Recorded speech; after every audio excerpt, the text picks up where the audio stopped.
Welcome back to the channel. You know what time it is. It is your boy Genesis. Yes, sir. We are back. All right. It is currently 10:52 p.m. and today's date is the 22nd of December 2024. Yes, sir. Welcome back to the channel. You know what time it is. All right. Today we're gonna be recapping what happened today at the Turning Point USA. Of course, the legendary 45th, now the 47th, gave his speech today. Tom Homan, Matt Gaetz, um, Mark Rubio. So, no, Ted Cruz. I always mix them up together. Mark Rubio and Ted Cruz. Ted Cruz, not Mark Rubio. So Ted Cruz, the OG, Matt Gaetz, and Tom Homan at a speech today at the Turning Point USA. But before that, we are going to check out what is going on in the United States. Okay. What is currently going on right now in the United States? I don't know if you guys have heard what's going on in New York. Uh, Shout out to Manuel. Manuel says the mic is doing better. Shout out to Manuel. Thank you. All right. Like, I don't know if you guys have heard what is going on in New York. The subway is just going wild. What is this? Man. All right, we're gonna recap what's going on, and then we're gonna go to turning point. All right, ladies and gentlemen, let's go right now. Right here, Trump is threatening to retake control of the Panama Canal, and I rightly think it should be so. Shout out to Frankie D. Shout out to Frankie D. We just started streaming, so I hope everybody tunes in. But yeah, what is going on with Trump threatening the uh Panama government, telling them, you know what, you guys have to be careful with the Panama Canal. With the Panama Canal, guys. This man ain't playing around. Anyway, let's check it out. Trump doubling down on his America First agenda, warning Panama to stop ripping us off when it comes to the Panama Canal and the fees they're charging. Trump threatening, quote, if the principles, both moral and legal, of this magnanimous gesture of giving are not followed, then we will demand that the Panama Canal be returned to the U.S. in full and without question. Sunday Morning Futures anchor Maria Bartiromo joins me now. Maria, good morning to you. So when I went to sleep last night, I had no idea we'd be talking about the Panama Canal this morning, but Donald Trump is drawing attention to an issue that he thinks merits us to be discussing. So what do you think about this? Well, you're right, Carly. We didn't know, and we don't know what else is going to come up, right? I mean, this shows President Trump's ambition and dedication to his goals, and that is free trade, reciprocal trade, and protecting the United States at all costs. So these things are going to come up, whether it's the Panama Canal or anything else, domestic as well as international. President Trump is paying attention. Okay, he's paying attention to the way the United States is treated with regard to trade and reciprocity. I mean, this is just not the case for the last 4 years. President Biden was not paying attention. We saw that in the article last week from the Wall Street Journal about how his aides were trying to protect him. President Trump knows that the U.S. is a very, very appealing place to do business with, and he's going to ensure that it's done fairly. So I'm not surprised at this newfound, protection and focus on the Panama Canal. He's going to get to the bottom of it, and he's going to ensure that America is treated fairly with regard to trade and other economic issues. So let's see where this goes. But I don't know. I don't hear a lot of people talking about it, but I'm not surprised, Carl. I know. Yeah, you're right. If you think about it, this is what he did during his first term in office with NATO. And, a lot of establishment folks didn't like it when he said other NATO nations need to pay their fair share. But they listened to him. And now many other countries who weren't before are now paying that 2%. And just a couple weeks ago, he put Canada and Mexico on notice about the border and also trade policy. And he's saying, listen, we're going to give you some time to work it out. You have about a month. But when I enter office, I do mean business. Yeah, and he'll remember. He'll remember who is there listening to him and doing the right thing and who isn't. And he will come back with punishment, economic punishment. Yeah. So we'll see about that. The same thing with immigration. And by the way, illegal immigration is an issue for everybody. It's not just America. He's doing something about it, but Italy has cracked down. Other countries in Germany around Germany have cracked down. Yeah. So this is an issue that everybody's dealing with. President Trump is actually doing something about it. Maria, what's coming? Oh, go ahead. I was going to ask, what's coming up on Sunday Morning Future? We got a big show, Carly. We're going to be talking about President Trump's agenda.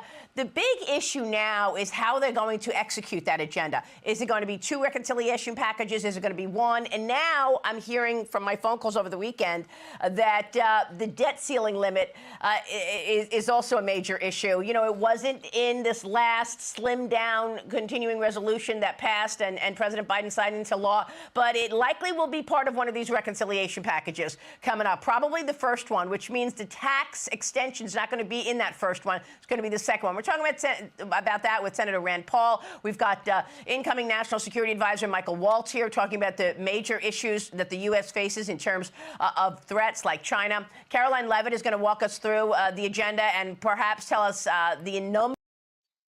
Just glad that we have a new press secretary on January 20, Caroline Levitt.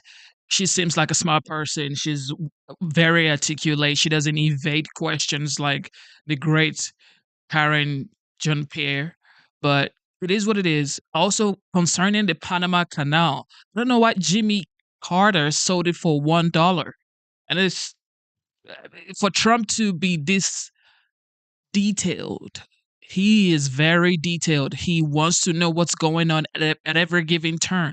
He wants to know what's up. What is going on? You got to put some respect on that man's name. This is something that I actually admire about Trump. He knows every single thing, and he is sort of transparent with the American people, because most Americans don't know or have never heard. I certainly have never heard about the Panama Canal, but he brought it to our attention that this is what happened. This is how much we sold it for. And now China may be taking control of it, according to the 47th president-elect. And this is what like I said before, this is what I admire about him. He tells us the things that we don't even think about, that we're supposed to pay attention to as Americans. Shout out to the OG. Of executive orders that we'll see on day 1 and in the first 100 days. We had a great shoot with Cardinal Timothy Dolan at St. Patrick's Cathedral. Really beautiful message from the Archbishop of New York. We're going to take you to the St. Patrick's Cathedral and show you how beautiful it is. He talked to us about Notre Dame. Of course, he saw President Trump at Notre Dame when they had the big event there just about a week or so ago. And then Newt Gingrich, former Speaker of the House, going to talk to us about all the drama that went on over the weekend. So much so that you had critics of Mike Johnson circling the wagons, trying to figure out what happens at the next speaker's vote, which of course is happening January 3rd. So we got a lot coming out. We are looking ahead to the first 100 days, and of course we will give you a great message from Cardinal Dolan from my shoot at St. Patrick's Cathedral. It's going to be a great show, Maria. I hope you. Yes, sir. Yes, sir. Okay, now that we've heard about the Panama Canal situation with the OG and some of the people that are going to be resuming work during his administration, what just happened in New York? Is this just the signs of the end times, or New York is just going crazy? Is New York just going crazy, or this is the sign of the end time? Because I don't get it anymore. New York has a lot going on. We saw the Daniel Penny case in New York on the subway. We saw the Luigi Mangione with the United Healthcare CEO situation in New York.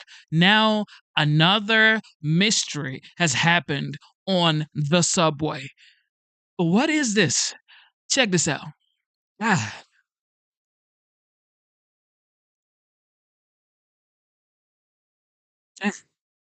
Police make an arrest in connection to the horrific attack on a New York City subway. The NYPD says a woman was sleeping on the train this morning before she was deliberately set on fire by another passenger. The woman, who is yet to be identified, has died. This is what authorities had to say on how technology played a Man, what is going on? Check this out. New York City subway attack. Suspect arrested. Woman was set on fire at 7:30 a.m. by another passenger. Do not believe suspect knew the victim. Happened on the F train at the Coney Island Stillwell Avenue subway station. NYPD suspect in custody following deadly subway attack. What is this? Some woman was just on the subway at 7:30 on a Sunday and somebody just set her on fire?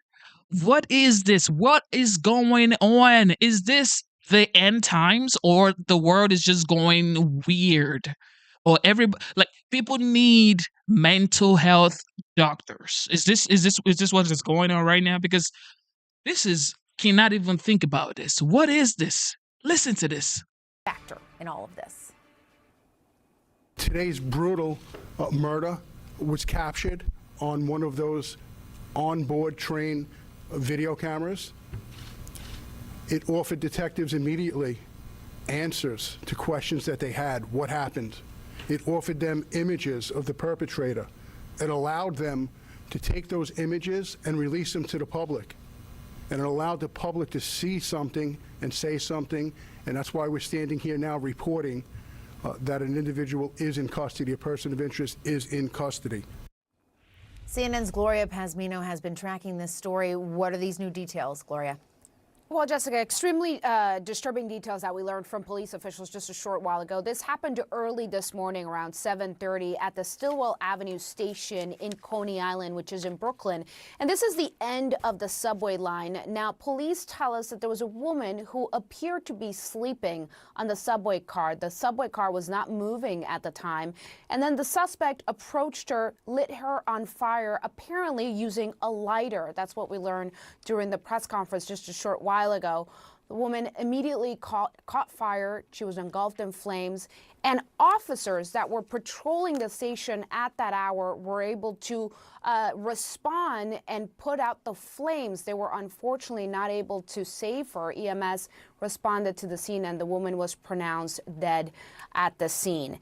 Now, police really just were able to give a lot of detail, thanks in part to the cameras that were in the subway car. This is a relatively new thing here in New York City, Jessica, that we have nearly full subway cover when it comes to surveillance cameras. That was how they were able to get very good, clear images of the suspect, which they then arrested several hours later.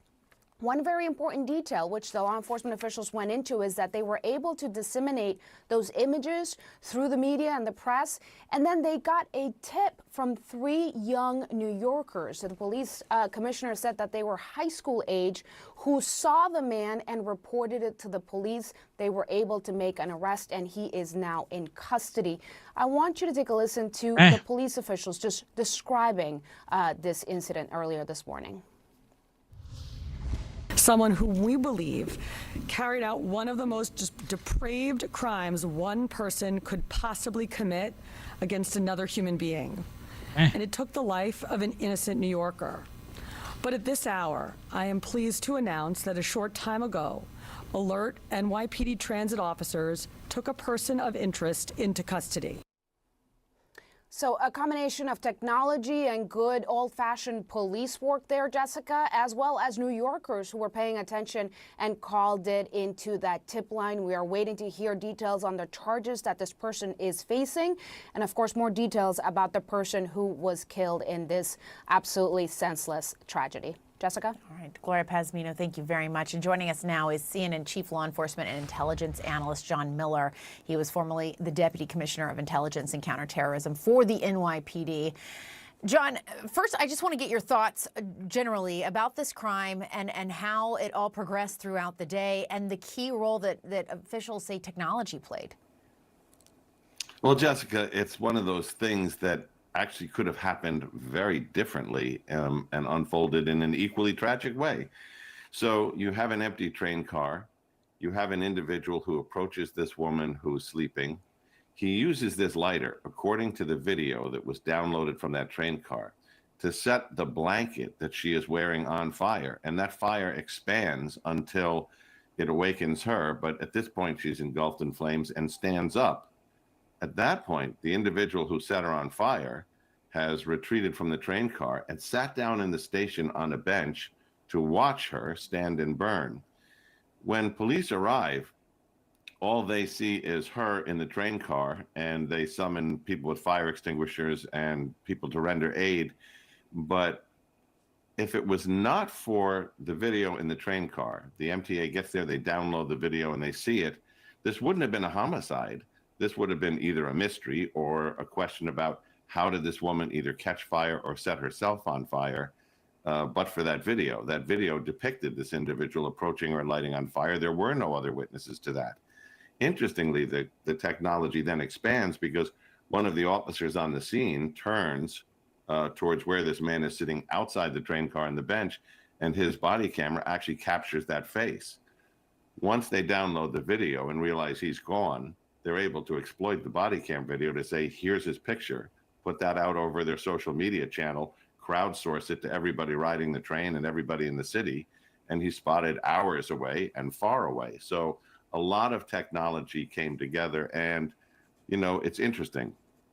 When this technology was suggested by the governor and the mayor, cameras on every train car, cameras in every station, the New York Civil Liberties Union came out with a statement.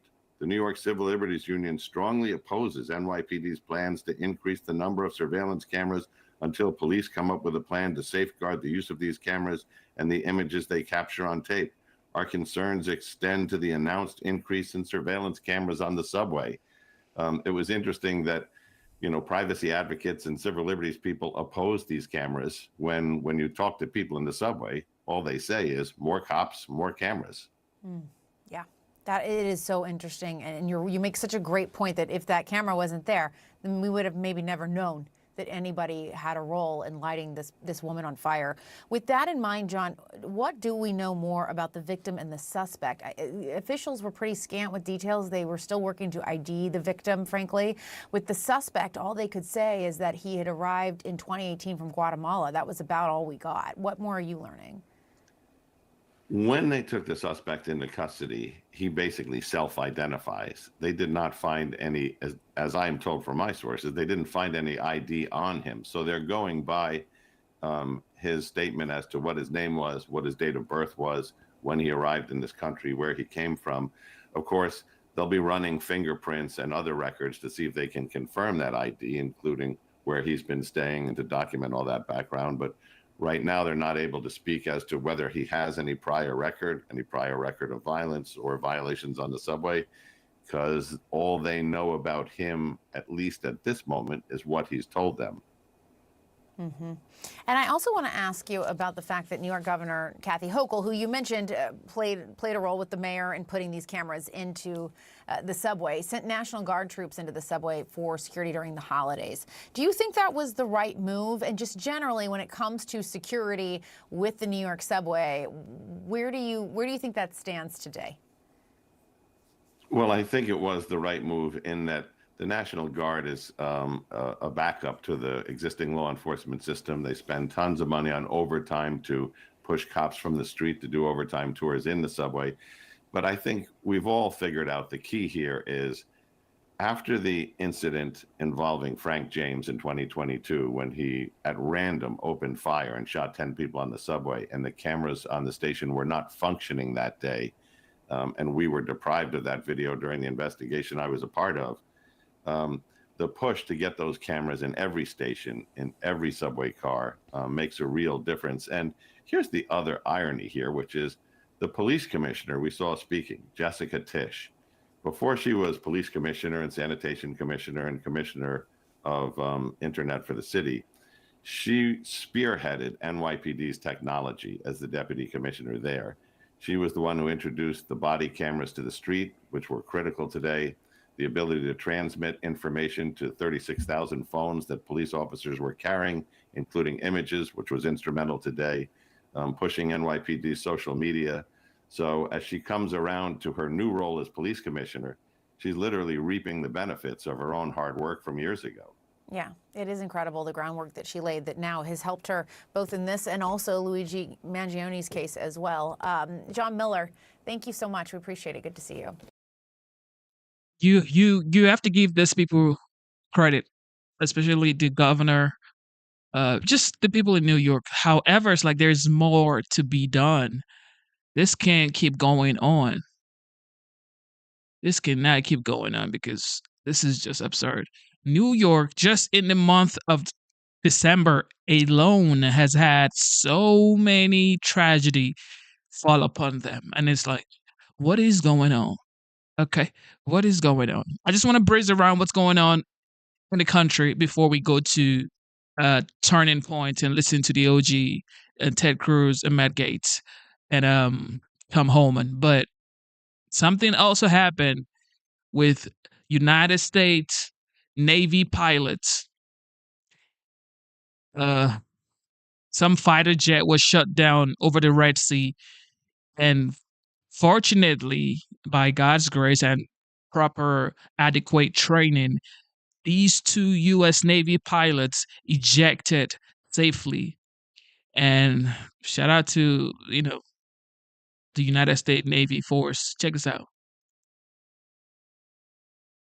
Well, MJ and Victor, a lot of questions here after this apparent case of friendly fire, according to U.S. Central Command, left one U.S. fighter jet downed, and so many questions early Saturday morning. What we know is this U.S. Navy FA-18 fighter jet was operating from the USS Harry S. Truman, and it was mistakenly fired upon by the USS Gettysburg. Now, when that jet was shot down, both pilots were able to eject safely, but one crew member sustained minor injuries. Of course, so many questions now. This incident is now under investigation by the U.S. military, and questions about how this could have happened, as CENTCOM emphasizes this was not the result of hostile fire. Of course, this incident took place over the Red Sea, where the U.S. has moved warships and fighter jets and other assets in recent months amid ongoing tensions in the Middle East. And in a sign of the activity in this area, this incident comes the exact same day as the U.S. carried out airstrikes against Houthi targets in Yemen.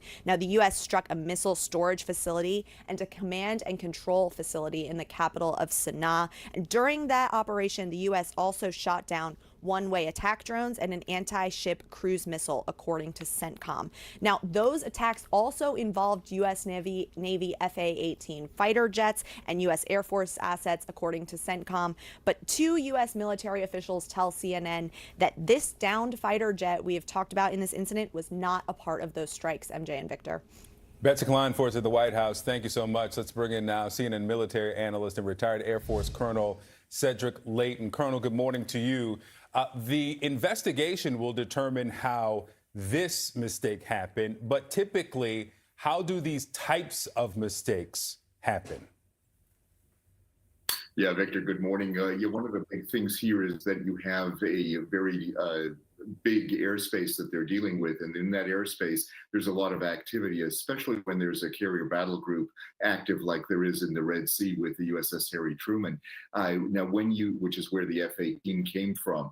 So when you are in a zone like this, where there is combat happening at one end of the Red Sea, and then there are other flight patterns that the folks on the USS Gettysburg, the sailors on the USS Gettysburg have to deal with, it can be pretty easy to mistake targets from one to the other. In other words, is one a friendly target, or is one an adversarial or a potential adversarial target?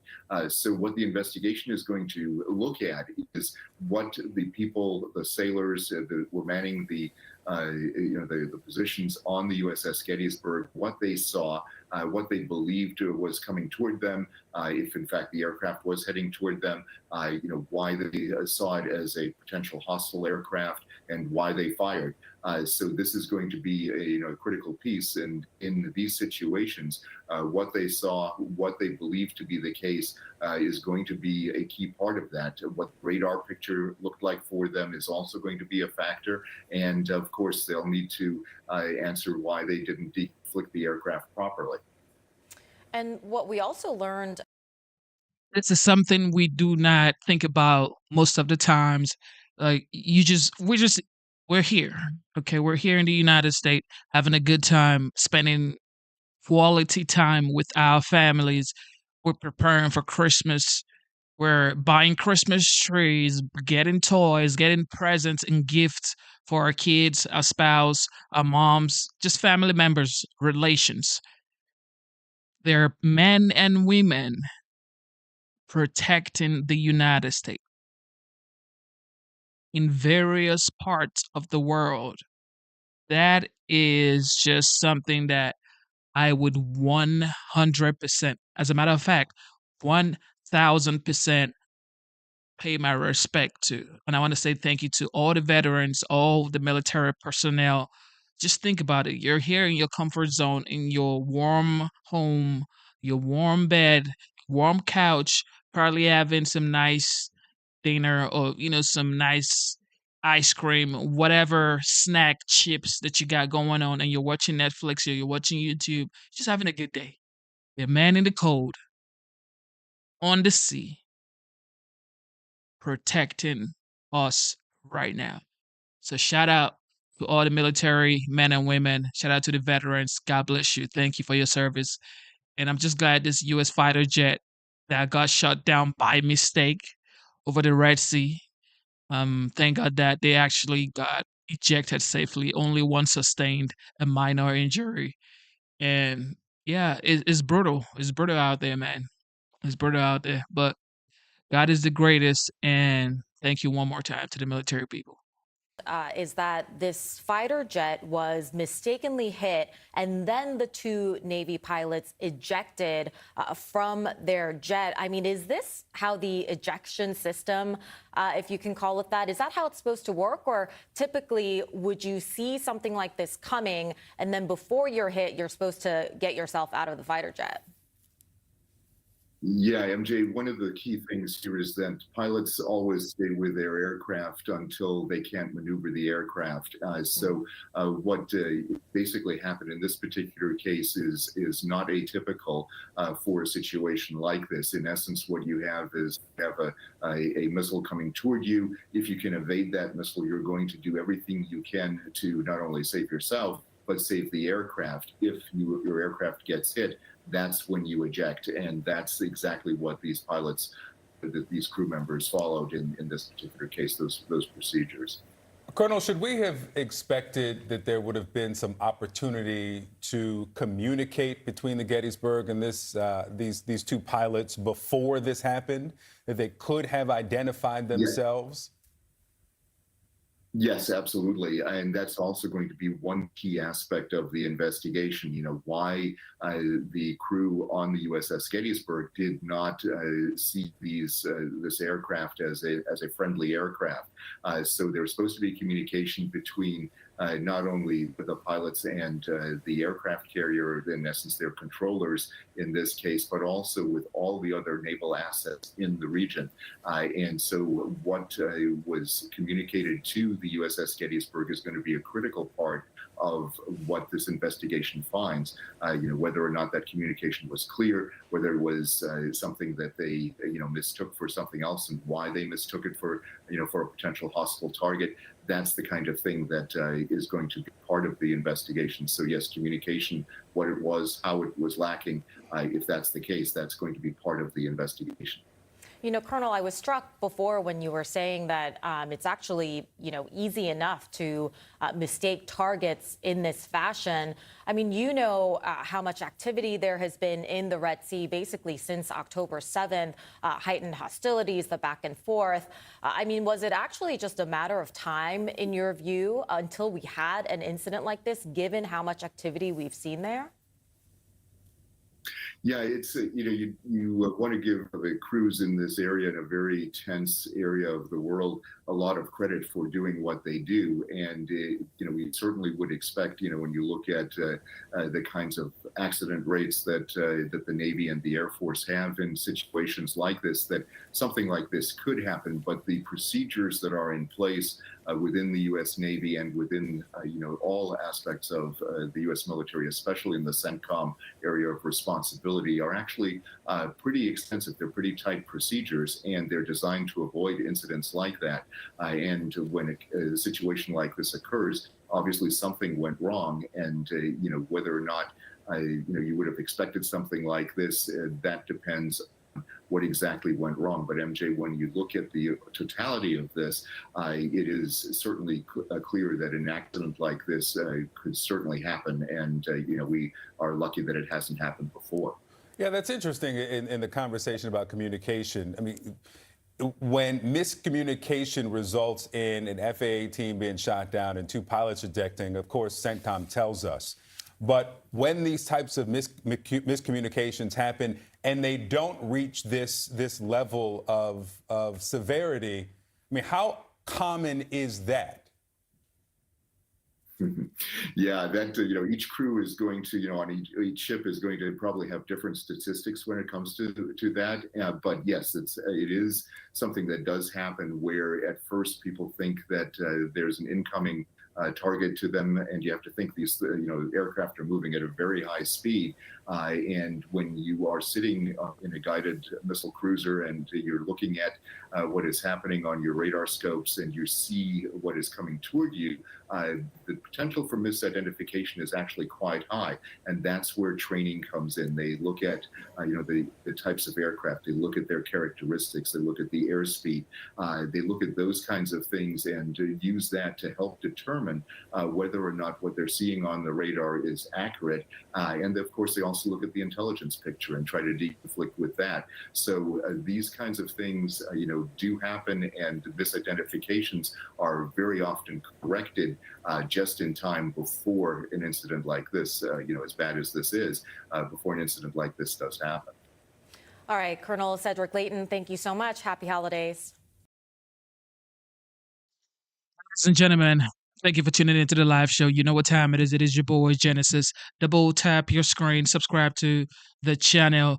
God bless you, everybody in the chat. Shout out to our moderator tonight, Andrea and Zyro. Shout out to Zyro, man. And shout out to Andrea. Andrea, I hope you get better. And I hope you have a wonderful Christmas.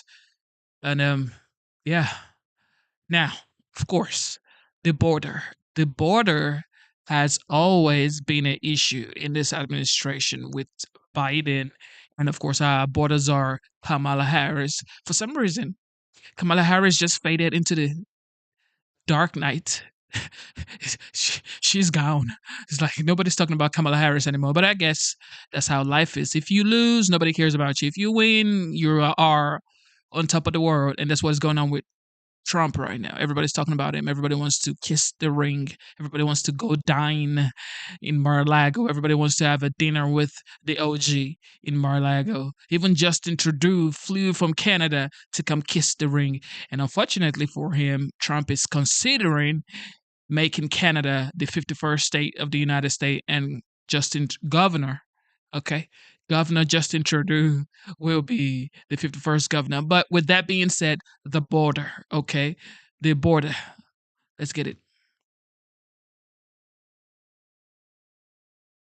Oh, look, Charlie Kirk deserves a lot of credit for putting Turning Point together. And one of the things that we had are some other speakers in addition to the president. One of them is this Patty Marin. Now, her daughter was slain by and killed, murdered by supposedly, at least allegedly, one of these people that were here illegally. Molly, I want you to listen to this clip of her and then get your reaction to it. We're joined today by Patty Morin, the mother of Rachel Morin, a beautiful mother of 5 who was murdered by an illegal alien.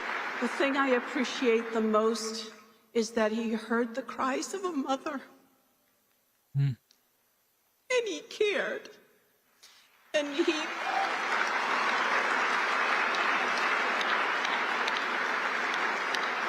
made a promise that he was going to protect us and that he was going to help us.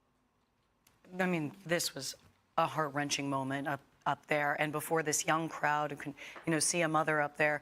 And then when Trump followed up with what she had said, he followed up talking about so many angel moms, kind of broadening this. But you could really see the personal relationship that he has with her, more than a political relationship, when he called her up on stage. Patty, come on up here. And that she was able to do that. You can, it's far more than politics here. And you can hear it in her voice and in the relationship they have. Yeah, Tammy, you can. This is personal to the president. He's speaking from his heart about this, and he's hired a team led by Tom Homan. Tom also spoke at this event. Let's listen to what he had to say at Turning Point today. For the last 3.5 years, I wake up every morning pissed off about what this administration did to the most secure border in my lifetime. I've worked for 6 presidents, starting with Ronald Reagan. Why do I care? I care because I stood in the back of a tractor trailer with 19 dead aliens that suffocated and baked to death, including a 5-year-old little boy. That's why I'm pissed off. And that's why the best day of my life was President Trump getting reelected to save lives. Yeah, this, I think, he ain't playing. This is the kind of the hallmark of who he's chosen for the cabinet, because it's a reflection of what we've felt when we've been waking up every day, what the audience has felt waking up, is that, we're enraged, in shock, disbelief of what's been going on. And also the connection between Patty and her daughter, and the fact, for those of us who've had the pleasure of speaking with President Trump to any degree, and I tell my listeners this all the time, and my readers, is that this is the real guy. Who you're seeing on television, that's really him. And that's why it doesn't change. And the compassion is there. So it is the compassion he's felt for Patty and her daughter, for Americans in general, when he fell in love with the country during his first run for office, and why Homan and the 300,000 children we talked about last night, is that you've got hundreds of thousands of missing children. That has got to be a priority. And then once we find out what happened there, that's going to help us make sure it doesn't happen again. Yeah, David, we had Alejandro Mayorkas, the Secretary of Homeland Security, on CBS this morning. Listen to his comments. I want to get your reaction to that after.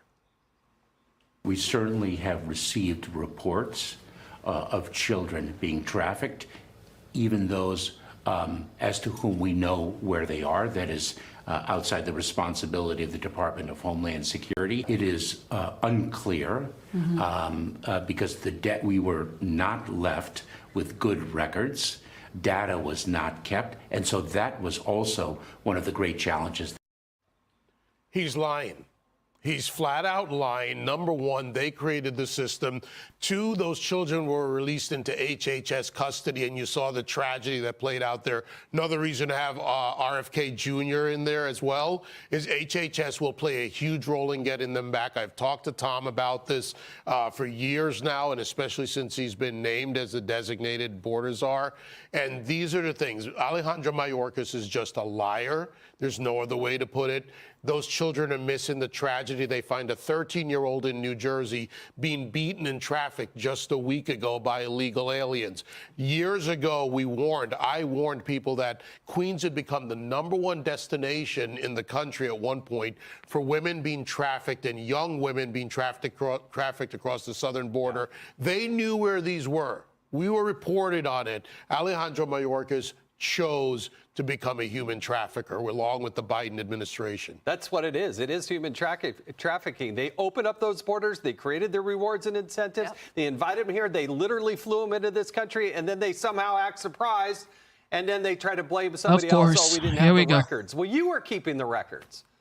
All right, we got to move on to Capitol Hill because outgoing West Virginia Senator Joe Manchin, well, he has a message for Democrats, and it's not so good. Have a look.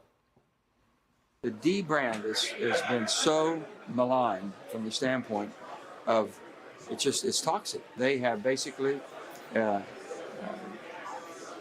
expanded upon thinking, well, we wanted to protect you there, but we're going to tell you how you should live your life from that far on. It's the mindset of the left. Tammy, he's still got a Democrat next to his name.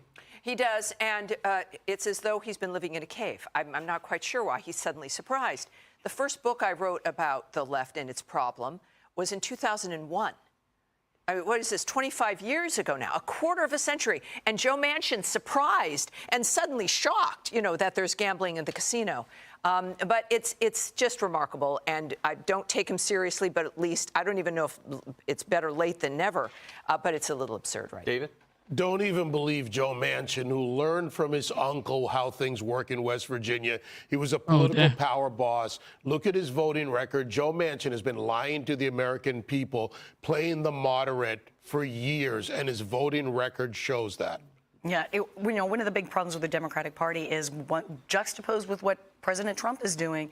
Biden promised to be the transitional leader, to be the builder of this party, and here comes President Trump with this young cabinet doing what the Democrats promised to do, and that may ultimately be the big difference. Yeah, I would argue that Joe Manchin has always been a Democrat, but the party has continued to lurch even further to the left, to the crazy progressives. One thing is for sure, if the Democrats, if they don't start listening to the people and being public servants, serving the people, it's going to be a disaster for them in 2028 and 2032. This is my prediction, especially for the White House, okay? Because if when Trump gets in January 20, spends his 4 years in power, that man prides himself in being a man of his words. By the time he's done in 2028, just be rest assured that the border would be secured, foreign policy would be Gucci, there wouldn't be Ukraine, Russia, there wouldn't be Israel, Palestinian people, or, Iranian people trying to cause some BS. This man is going to make sure there's peace because he's always said, he's through strength. And of course, the economy would be booming. And if all of that, everything I just mentioned right now, plus the things he's promised during the campaign trail, he said he was going to slash energy prices 50% on the first 365 days, that's first year. If he successfully does that, if he brings down inflation, brings down interest rate, or caps interest rate at 10% for credit cards, because a lot of people are in debt, credit card debt. Of course, you're going to say, well, you have your credit card, you're responsible for spending whatever you spend on your credit card. However, it's like when the economy is so bad and gas prices are so high, the grocery prices are so high, people have to spend more than they spend usually. Okay? So this is what happens, and this is why people are spending more. People are in debt more than they were when Trump was president in 2016 to 2021. But with that being said, the OG is back. Let's see what happens. But one thing I do know for a fact is it's about to be the golden years of the United States. That's something that I know, and this is what I tell people that I have a conversation with, including you guys. I always say, get ready for the next 4 years. Position yourself in a way that you could take advantage of the opportunities that would be available in the next 4 years moving forward. Because 2025, 2026, 2027 will be a very interesting time in the United States, in the world, and if you can position yourself, you could have zero right now. Like you could be in debt right now, because I'm in debt right now. Okay, but I'm not on zero, but I'm in debt for sure. But the right position and the right mindset, you definitely can get yourself on the right path this next 4 years, because he just has a way of making the stock market, Bitcoin, crypto market go to the moon. So if you position yourself in the right way, you could get above water and then, possibly sail into some sort of comfort zone or into the sun, into the whatever shining lights that you want to shine into. But just get ready for this next 4 years, because if you do not take advantage of this next 4 years, it may be another 4 to 8 years before this 4 years comes around again. just take advantage of Trump being the commander in chief. That's something I want you guys to know, because this man is a businessman, and businesses will strive or thrive during his term. Don't forget that. This ain't Joe Biden, okay? This is a commander in chief who is very sharp, smart, intelligent, articulate, skillful, and he ain't playing around. Let's go listen to what he had to say at Turning Point USA. Let's get it.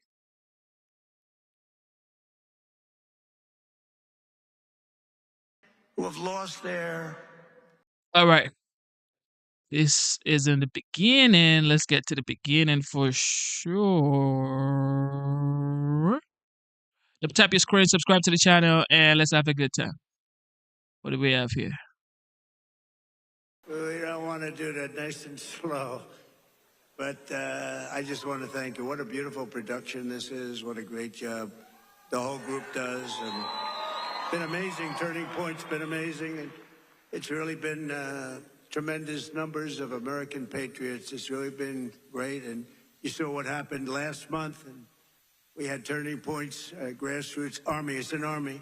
They turned out to vote, and they voted in record numbers, and everybody else voted in record numbers too, I have to tell you. And we did something that was really epic. We won a battle that a lot of people thought was very hard to win, you know, too big to rig. Remember what I said, too big to rig? We make it too big to rig, we're going to win. And it really was one of the great political victories in the history of our country, and that's good.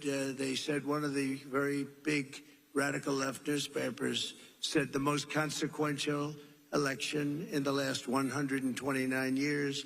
And I said, couldn't they have made it a little bit longer than that? You know, 129 years, but that's pretty good. But we won. Oh, it's so nice. We won the popular vote by a lot, by millions and millions.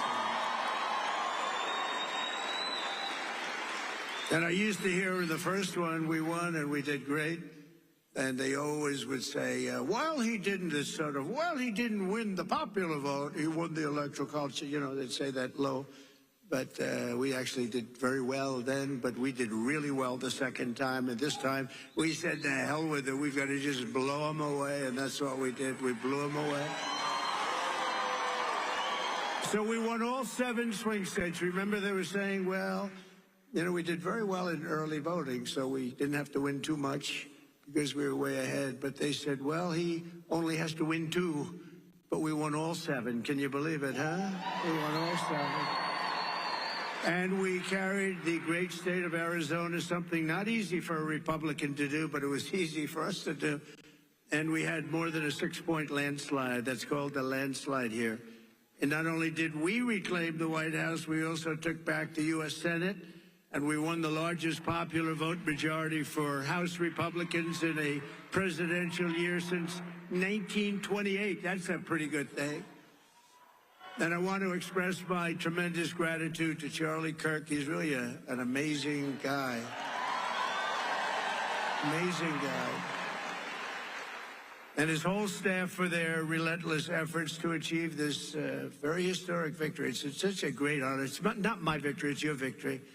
It's a great honor. Man, we worked hard on this. We knew bad things happened in 2020. And if I didn't know that we won in 2020, I wouldn't have done this, because it would have been like the ultimate poll, right? But we won by a lot. And this time we said, look, now we got to really win by, and we won by so much. They just, you know, they threw all their placards. They wanted to protest. They were all set. And at about 9 o'clock, they said, man, this guy's killing us. They threw the placards. They went home, and we had no riots. We had no anything. It was a beautiful thing to watch. They just said, we lost. And we want to try bringing everybody together. We're going to try. We're going to really give it a shot. The thing that brings people together is victory. It's winning. And we had that for much of my first year. We had the greatest economy in history in our first term. We can now call it a first term.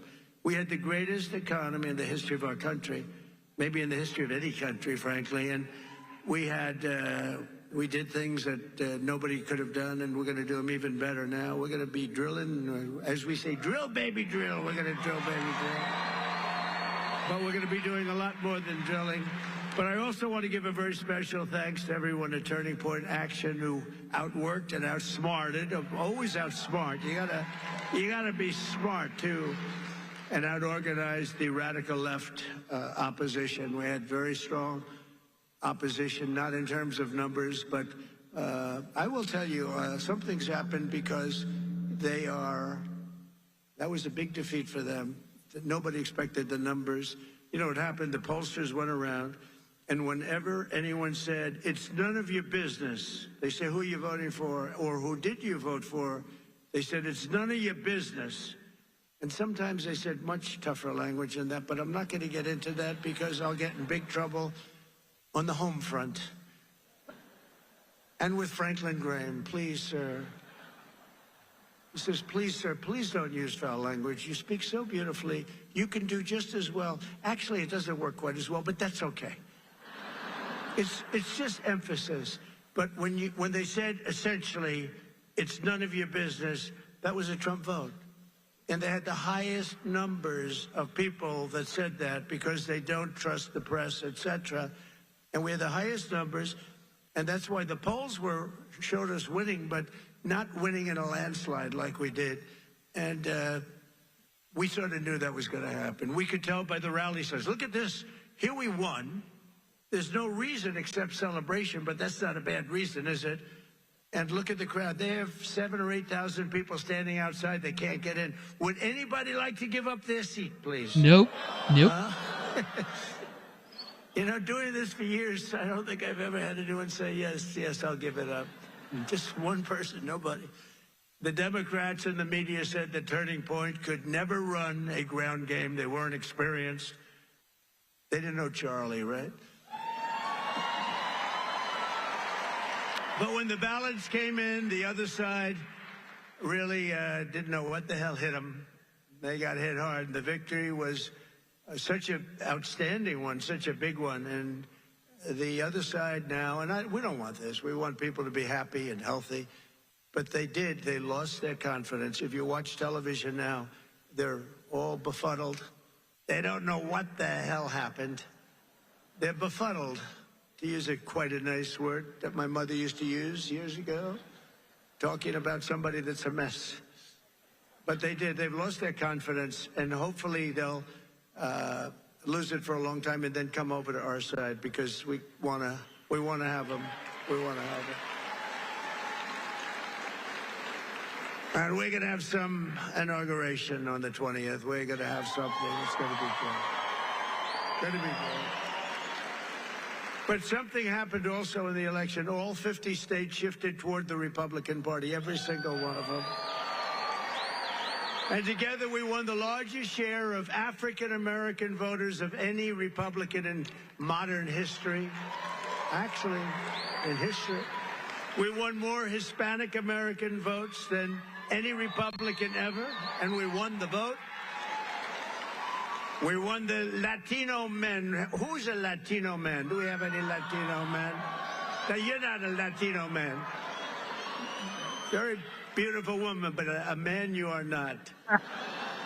Of course, nowadays, who the hell knows?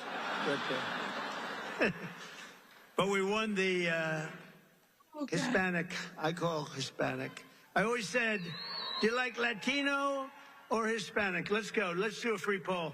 Who likes to be called Latino? Okay, that's what's always happening. Listen to this. Who likes to be called Hispanic? Not as good as usual. But we won half of all voters aged 18 to 29. There's never been anything like that. We won by 36 young people. And we got the highest share of youth vote of any Republican ever before in history. And we had great people. You know, my son Barron said, Dad, you got to see this one, that one, this one. He said he likes Joe Rogan a lot, too. He said, you got to see Joe Rogan. Dad, you got to do an interview with these people. And, he said, Dad, Dad, sort of a feel for you got to try people. Joe Rogan. That's a nice thing to have when you're young. True. But he has a feel for it, and it was amazing. So we got the highest vote ever for a Republican candidate. We won by 36 points with young people. That never happens. A Republican loses by 36 or 40. So I'm going to have to start thinking about TikTok. I think we're going to have to. We're going to have to start thinking. Because, you know, we did go on TikTok, and we had a great response with billions of views, billions and billions of views. They brought me a chart, and it was a record, and it was so beautiful to see. And as I looked at it, I said, maybe we got to keep this sucker around a little while. You know, who wants to? Oh, look, I see Sheriff Joe. Sheriff Joe, could we use you on the border? Stand up. Sheriff Joe. Look at that. He had no problems with the border. You could straighten your border out in 2 minutes. We'll put Sheriff Joe over there. And and you're looking good, Joe. You're looking good. And we miss your wife, right? Your great wife. She's up there proud as hell. If you have a governor that doesn't know what the hell she's doing. You have people that don't know what they're doing. Then we're going to change it, because your border is a disaster. Your border is a disaster, what's going on. And you just have a few days to wait. We're going to be fully operational, I would say, by about 2 o'clock on the 20th. 20th of January.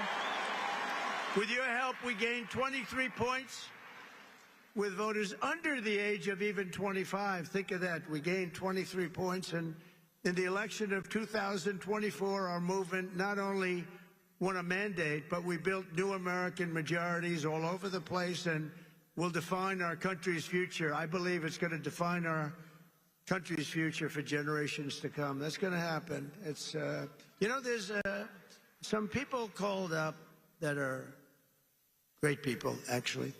Great business leaders called, a lot of them. And some of them weren't exactly on my side, but they're on my side now. But they said there's a light over not only the country right now, but over the entire world. And it is happening. And we want to get some of these... We want to get some of these wars that would have never happened, like Russia, Ukraine would have never happened. Israel would have never been attacked, would have never happened. We wouldn't have inflation. We wouldn't have had that Afghanistan horror show, that horrible, horrible, the way we left, leaving billions of dollars of equipment behind and 13 soldiers. And, you know, nobody ever mentions, and I mention because I love them, and they're all watching right now. 48 soldiers that were horrifically injured. Nobody ever, they lived, and they don't talk about them, but these are incredible warriors that were hurt so badly with the legs and the arms and the face, and hurt so badly. 48 of them, and we love you. You're listening, and we love you. We're not forgetting you.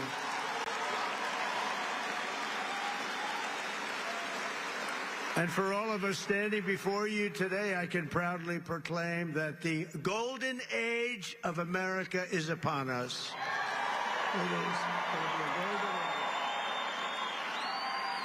It's going to be a golden age. There's a spirit that we have now that we didn't have just a short while ago. Sadly, we didn't have. Well, who the hell can have spirit? Watching women get beat up in a boxing ring? I don't think that's spirit, right? We're going to end that one quick. We're going to end it very quickly. We're going to end that one very quickly. Since the election, the stock market has broken one record after another. The biggest gain of stock market after an election in history. That's a good sign. In a single month, small business optimism soared 41 points, which is a record. That's a record. Bitcoin has surged to an all-time record high of $108,000. Congratulations. Congratulations. And just last week, in an overwhelming statement of confidence in our leadership, the CEO of SoftBank, a very highly respected man in Asia, Masayoshi Son, you probably saw it, announced that he will be investing, and only because I won the election, he made that clear, only because he has confidence in the United States, between $100 billion and $200 billion. And he's going to be investing. It's equal to about 100,000 jobs at least. And all over the world, people are investing now. They're starting the investments, and it's going to be a beautiful thing with the jobs. But they're calling it the Trump effect because even before taking office, we're already bringing in the jobs and opportunity and safety and common sense back to the USA. We're bringing common sense back. Maybe that's the most important thing. I think common sense is the most important thing, but not only are we seeing it at home, but we're seeing it abroad as well. The European Union is suddenly talking about buying vast new quantities of natural, American, beautiful natural gas. It is beautiful, and it's very inexpensive. It's a lot less expensive than windmills all over the place. A lot less expensive. But I've informed Mexico and Canada that they will have to step up and stop the illegal aliens and illegal drugs from pouring into our country. Have to stop. And that goes for the European Union, and it goes for many other places. European Union's treated us very, very badly. We have hundreds of billions of dollars with deficits. They don't take our cars. They don't take our agricultural product, but we take theirs. And they've got to be careful. They can't treat us that way. They're not going to be treating us that way for long, that I can tell you. Because we're not going to let them turn the United States into a dumping ground. We're not going to let it happen. We pay Canada in subsidies and deficits over $150 billion a year.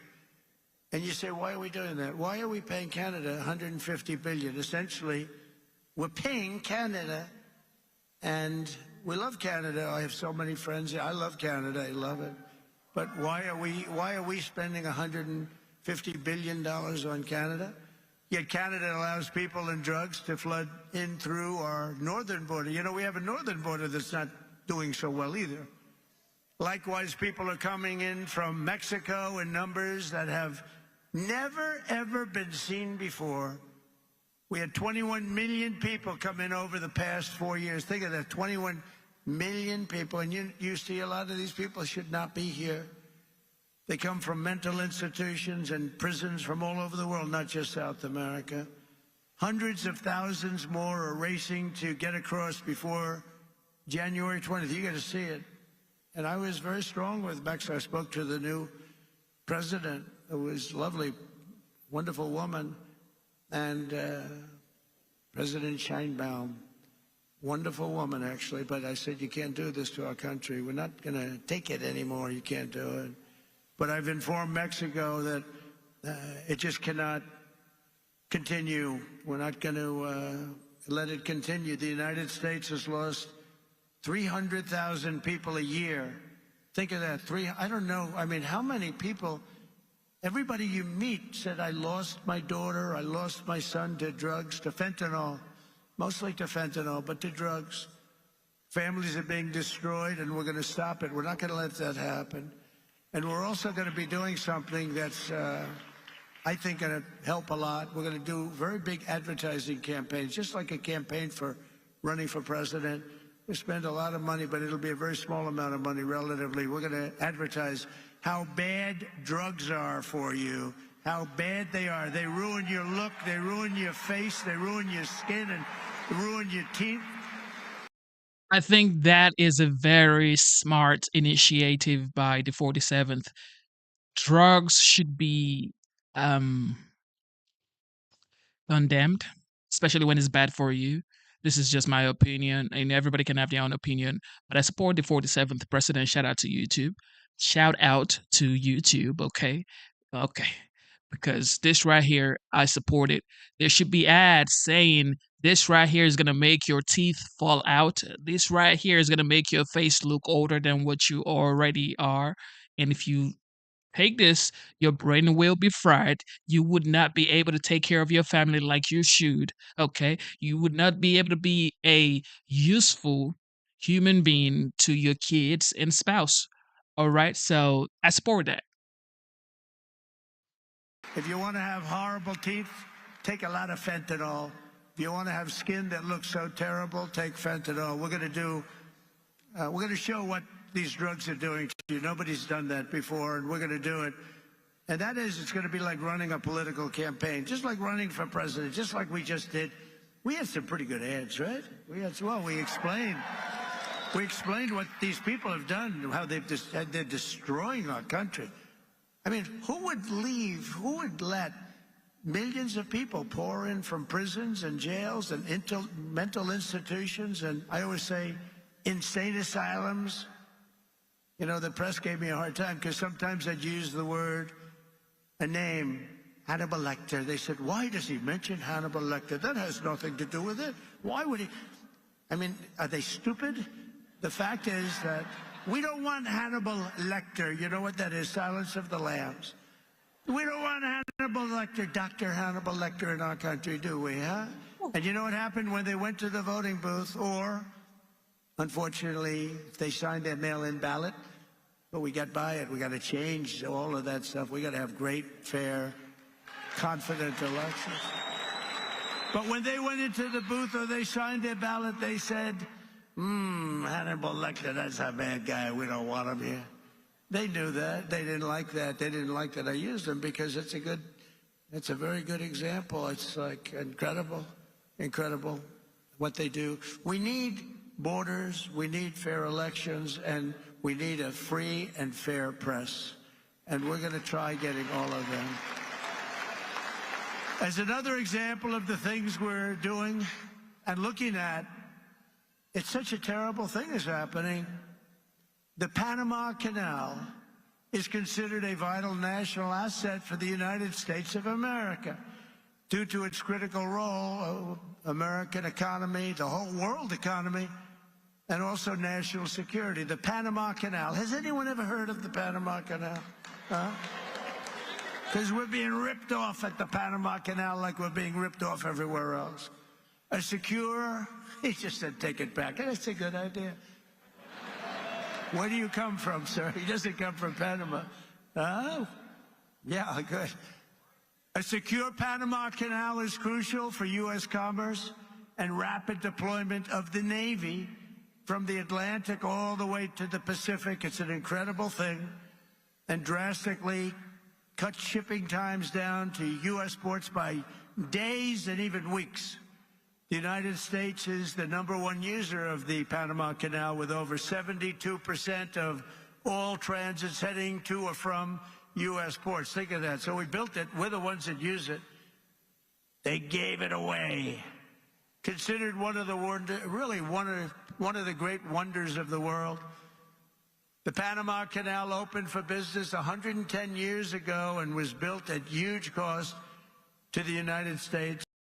Thank you for tuning into the live show. You know what time it is. It is your boy, Genesis. According to my research concerning the Panama Canal, it says here, the French were the first to attempt, keyword, attempt to build the Panama Canal starting in 1880. Okay? But things happen, all right? The French broke ground on the sea level canal. However, the project failed due to financial troubles, diseases like malaria, yellow fever, and all that type of stuff. Okay, lack of investors and high worker mortality rate. However, the United States took over the project in 1904 and completed the canal in 1914. Okay, so the French attempted to build it, but they failed due to all those points I just named. However, the United States took over the project in 1904 and completed the canal in 1914. All right, so this dude right here saying Panama Canal should be probably taken back by the United States, I think it's valid. I think it's absolutely valid. If you do your research, you would find out that the United States actually took over the project and completed the project. So if Panama isn't playing ball, I think the United States should take it back. And it really is big when you consider the lives and the treasure, the equivalent of $1.2 trillion today. You don't hear those numbers. 38,000 American men almost all men. They went there to be construction workers and dig. They were diggers, and they were brave. 38,000 men died from infected mosquitoes in the jungles of Panama during the construction period. Think of that. We lost 38,000 men. Teddy Roosevelt was president of the United States at the time of its building and understood the strength of naval power and trade. When President Jimmy Carter foolishly gave it away for $1. During his term in office, it was solely for Panama to manage and not for China or any other country to manage. You see what's going on there? China.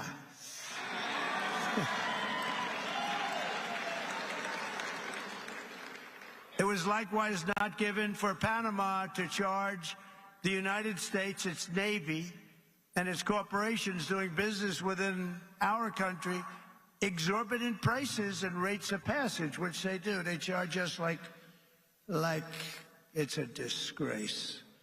Our Navy and Commerce have been treated in a very unfair and injudicious way. The fees being charged by Panama are ridiculous, highly unfair, especially knowing the extraordinary generosity that has been bestowed to Panama, I say very foolishly, by the United States. This complete ripoff of our country will immediately stop. It's going to stop. The United States has a big and vested interest in the secure, efficient, and reliable operation of the Panama Canal. And that was always understood when they gave it to Panama. Can you believe that? We would never have done it if we thought what's happening now can happen. And we would never, and we will never, ever let it fall into the wrong hands. But it's falling into the wrong hands. It was not given for the benefit of others by a token of cooperation, but it was given to Panama and to the people of Panama, but it has provisions. You got to treat us fairly, and they haven't treated us fairly. If the principles, both moral and legal, of this magnanimous gesture of giving are not followed, then we will demand that the Panama Canal be returned to the United States of America in full, quickly, and without question. I'm not going to stand for it. So to the officials of Panama, please be guided accordingly. William McKinley, the 25th President of the United States, was because of the vast sums of money that he brought into our country, the person really who got us the money that President Theodore Roosevelt used to build the Panama Canal and a lot of other things. McKinley was a very good, maybe a great president. They took his name off Mount McKinley, right? That's what they do to people. Now, he was a great president, very good president at a minimum. He was a very good businessman. He was a businessman, then a governor, very successful businessman, and then he ran for president, and he won. And he was able to use business principles, and he was a strong believer in tariffs. And we were actually probably wealthiest of any time, relatively speaking, at any point in the history of our country. In the 1890s, we were so wealthy, we had commissions set up what to do with all the money that we were taking in. We had no income tax. We only had tariffs. I consider that to be the most beautiful word in the dictionary. But President McKinley was the president that was responsible for creating a vast sum of money in the United States that Teddy Roosevelt then spent. So let's say they were both excellent presidents, but McKinley did that, and that's one of the reasons that we're going to bring back the name of Mount McKinley, because I think he deserves it. I think he deserves it. There are lots of things we can name, but I think he deserves it. That was not very gracious to somebody that did a good job. And as you know, he was assassinated. He was assassinated. We have accomplished so much in just 47 days since the election, but that's only the beginning of what we will achieve together as the 47th President of the United States of America. Over the past few weeks, I've nominated an all-star cabinet of some of the most fearless, determined, and brilliant individuals ever to step forward for public office. And we're getting great reviews, I have to say, and they're all doing well. But we're getting fantastic reviews on the people that we chose. It's we chose. Because I wouldn't choose them if I didn't think you liked them. I don't have that kind of courage. You like every one of them, and everybody. I mean, people are amazed at the quality. Our Secretary Scott of the Treasury is central casting, the whole group. But to get wokeness out of our military and restore the unquestioned strength and fighting spirit of the American Armed Forces, I have appointed Pete Hegseth to be our next Secretary of Defense. He's going to be great. You know, I've interviewed with him a lot on Fox, and all he ever wanted to talk about was the military, including when we weren't on. He'd talk about the military. He'd talk about how unfairly our soldiers were treated. Can I give a pardon to this one or that one who was treated so unfairly? They teach them to be fighting machines, and then when they fight, they want to put them in jail for 35 years. And he was very strong on that. That's all he wanted to talk about, really, and it just seemed so natural to me. Plus, he had a great education, went to Princeton and Harvard, was a tremendous student, and he's a very vibrant, strong guy. I think he's going to be great. He's doing well to make our intelligence community respected even more. I don't even think the word even is right, because we had some bad years with these people.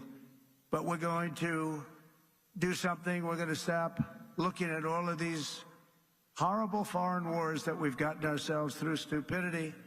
We're in wars at countries that nobody ever even heard of before. Facts. And we're going to be smart. We're going to be guided by strength. And we're going to have peace through strength like we had. I had no wars other than I wiped out ISIS. We wiped out ISIS in a small fraction. They said it was going to take 5 years. It took 4 weeks. We have a great military, not the ones you see on television, the real generals, but I've nominated Tulsi Gabbard as our Director of National Intelligence. Tulsi. And to be our next Secretary of Health and Human Services, I decided, look, something's going on here. When you look at, like, autism from 25 years ago, and you look at it now, something's going on, and I nominated Robert F. Kennedy, Jr.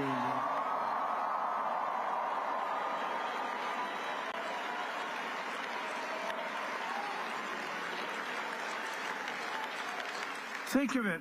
Think of this. 25 years ago, autism, 1 in 10,000 children.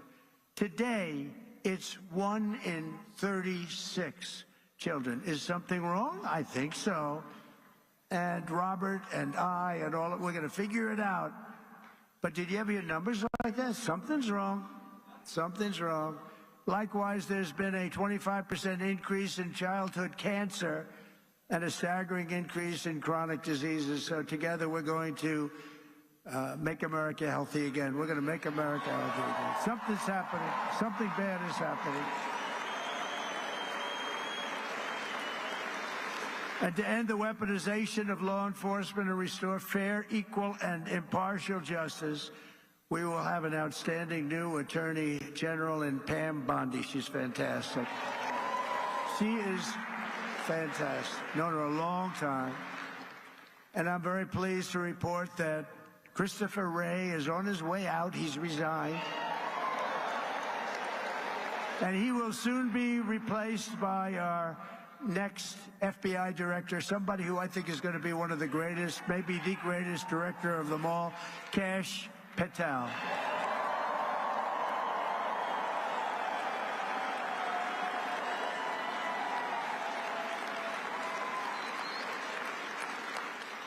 I campaigned on an agenda of delivering profound change to Washington, and last month the American people voted for change like they've never voted before, and in overwhelming numbers that nobody saw coming. I saw coming, because I think we all saw coming. When you went to the rallies, you saw that we'd have, like we had in New Jersey, 107,000 people, and they'd go out the next day and they'd have 30 people, maybe 40 if they were lucky.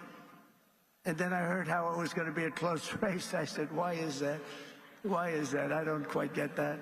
But now the Republican Senate majority is working very hard to confirm my nominees, and we appreciate it. And with the help of this dream team cabinet, and we have so many others I won't bother mentioning, but you know every one of them, we're going to embark on the most exciting and successful period of reform and renewal in all of American history. We're going to do something that's going to be really, really special. You're going to be so happy. And as you know, I made a series of big day one promises in my campaign. You know them just as well as I do. And 29 days from now, I intend to keep those promises to the American people. And just as we did 4 years ago, my administration will live by the motto, promises made, promises kept. We did keep our promises.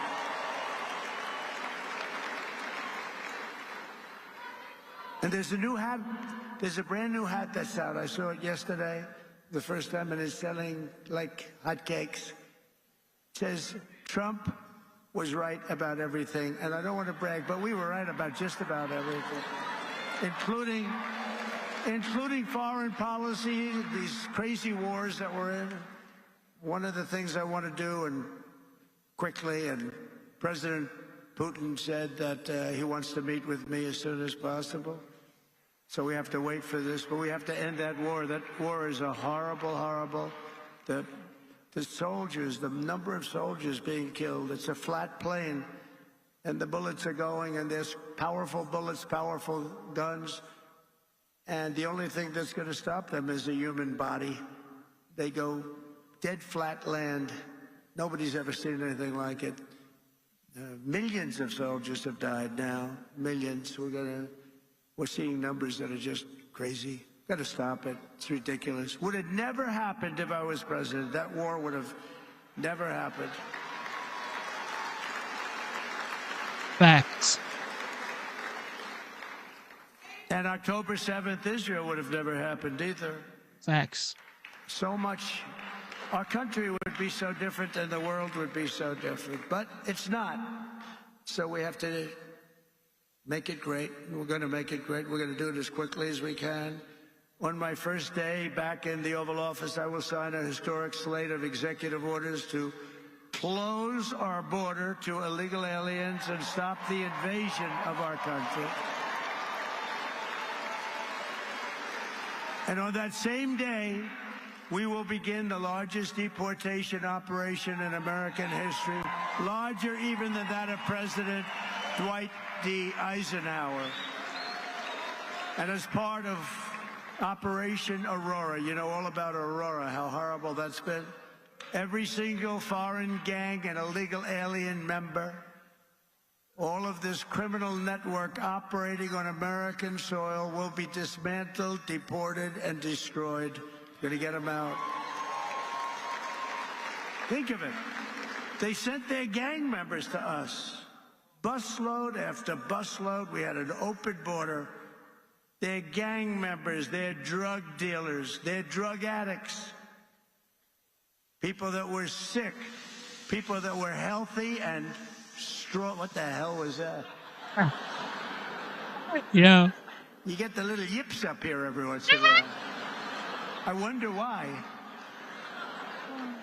It was a strange sound. I've heard some very strange sounds. Every foreign gang member will be expelled, and I will immediately designate the cartels as foreign terrorist organizations. We're going to do it immediately. And we'll unleash the full power of federal law enforcement, ICE, Border Patrol. How good is, by the way, how good is Tom Homan, right?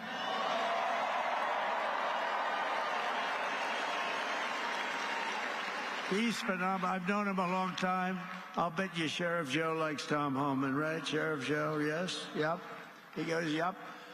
The DEA, the FBI, the intelligence community, and financial sanctions to remove the migrant gangs and criminals that are killing and raping and maiming our citizens. We're going to get them out. We're going to get them out. We're going to get them out fast. We have no choice. We have no choice, by the way. I don't want to do that, but we have no choice. Last thing I want to do could have been so much easier.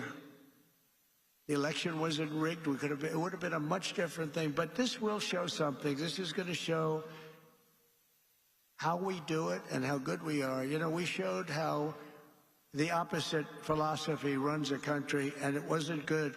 They had an approval rating today of 14%. Nobody's ever had an approval rating of 14. That's the lowest approval rating. And we're going to have a very high, in fact, we already have a very high approval rating. We're way up, way up, higher than almost anybody, higher than anybody as of this morning. We will end the occupation, and January 20th will truly be Liberation Day in America. Is that okay? Liberation Day. And this great liberation will be in honor of all of the victims of migrant crime and all of the angel moms and angel dads who have lost their really incredible kids that, you know, they're going around for years and years. And I talk to them all the time. I know so many of them. And many of them are here. And we can just say, we love you, we're with you. They had so little help from the politicians on the other side. We're joined today by Patty Morin, the mother of Rachel Morin, who you know all about, a beautiful mother of 5 who was murdered by an illegal alien monster who entered our country under the open border policies of the Biden administration. Your borders are always not too good. Your borders are, that was not Tom Homan, I can tell you. But Patty, those days are over, and they will soon be over. I hope we're just not going to have, how can you say never again, but we're going to have as few as possible. It's going to be rough, and it's going to be rough on the ones that do that kind of damage to you and to our country. Where is Patty? Is she here someplace? I just want to thank her. Hi, Patty. Thank you very much. Thank you very much for being here. Appreciate it. Thank you, darling. Do you want to come up for a second, Patty? Huh? Do you want to come up? Shout out to Patty, man. I had lunch with Patty, and she suffered greatly. I said, let me help you with your eyes, because I want to help her with her eyes. She has an eye situation that can be fixed with some medical help. Many of them can't be fixed. I said, Patty, get your eyes taken care of. I'll take care of it. Just get it done. I hope you got it done. Did you have them done yet? Did you have it done yet, Patty? That's great. Oh, you look good, Patty. Be careful.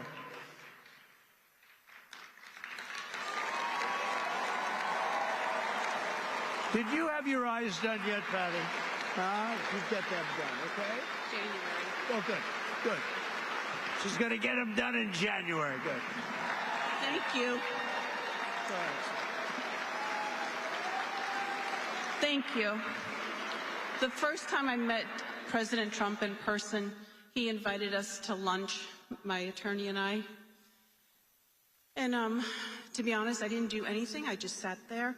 I didn't really speak because I wanted to watch the man and listen to what he had to say and what his conversation was like, because I knew he wasn't a politician, but I knew that he had been president before, and I wanted to see if he was a real, authentic man who actually cared for the American people. And so I watched him. I watched how he interacted. I also watched how much his staff really respected him and how much his staff loved working for him. But the thing that changed the way that I looked at him as a person was I realized that he was a dad, that he was a grandfather, And when you spoke to him, you could see in his eyes that he genuinely cared about his fellow human being. But the thing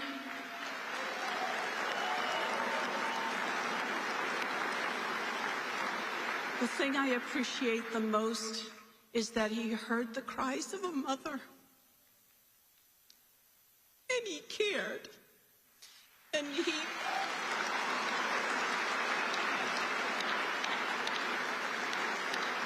he made a promise that he was going to protect us and that he was going to help us.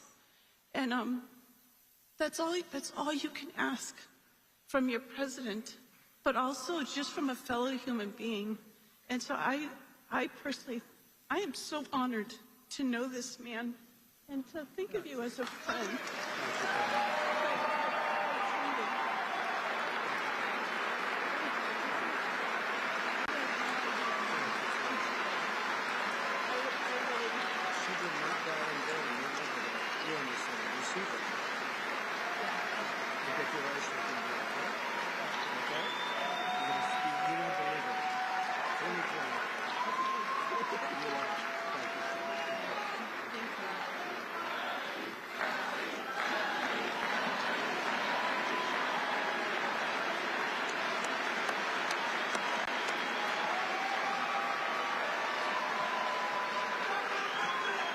Thank you very much. She's been through hell.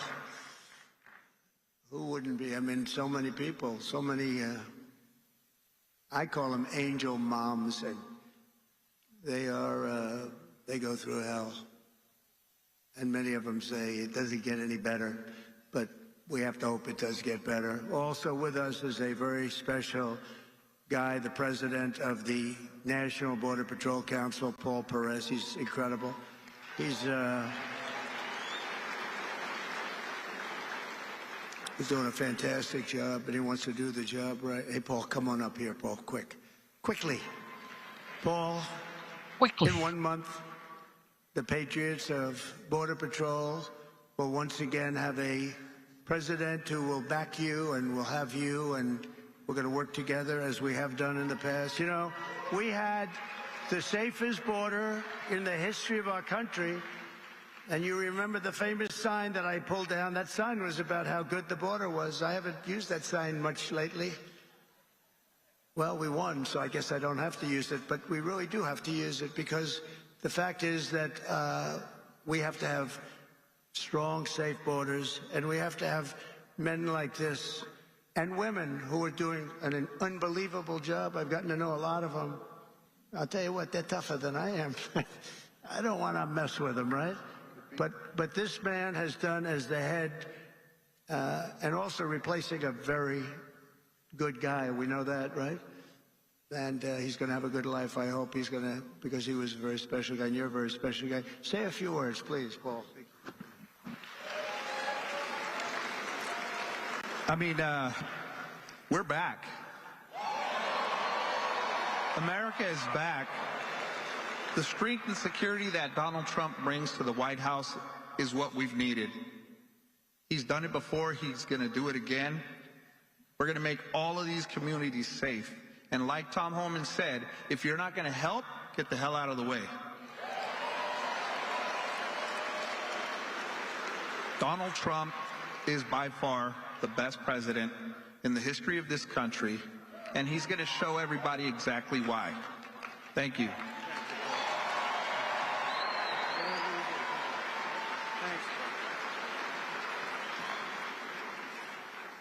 Thank you very much, Paul, and everybody. He just makes you proud. Come on, man. This man right here just makes you proud. It makes you glad that you voted for him. He stands on business. He spoke about the border during the campaign trail. He's still standing on business after he's won the election. Most politicians, once they win, you never hear about the stuff that they campaigned upon. Okay? Example, Joe Biden. He said he was going to cancel student loan. Unfortunately, today, the news just broke out that he has abandoned that project. The whole, canceling student loan. it wasn't like it was total BS in the first place, but people voted for him, especially students that were now willing to pay back their student loan because of that. They voted for him because of that, and now it's like it's canceled. But this guy right here is standing on business, and this is why I respect him. I think the most people believe he is a man of his words because he's shown it time again and again and again, and that's why we got to respect him, man. And that's it. Buddy and Brandon Judge, and all of the people, they do such an incredible job. We're also pleased to be joined by a man who just also, we really did well in Texas. And I heard Ted's speech, and he can come up and speak more if he wants, or he can just, Ted's going to be going to a big event in a little while. Where's Ted Cruz? Is he here? He's here someplace. Ted? Ted? Oh, he's in trouble. Oh. He's in trouble. No, he was here. Oh, good.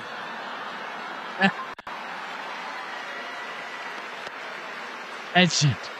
He's not in trouble.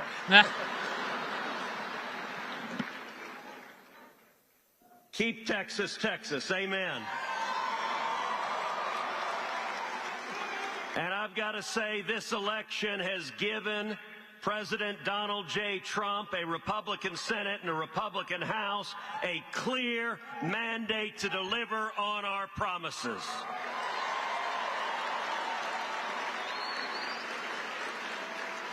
One month from today, President Trump will secure the border.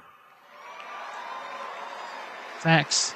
We are going to bring back jobs. We are going to lower prices. We are going to protect American families. We are going to put criminals in jail. We are going to keep our kids safe.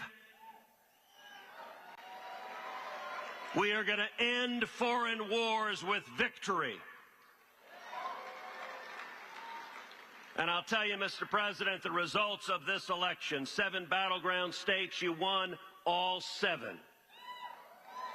The people elected a Republican Senate and a Republican House to have your back, and we are going to deliver results.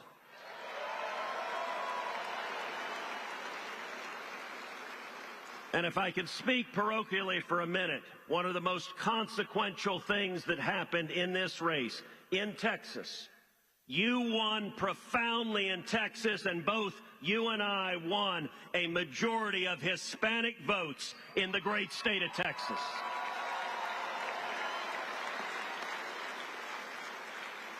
That is unprecedented. That is generational change, and it demonstrates that we are going to protect our nation. We are going to bring our country back, and we are going to make America great again.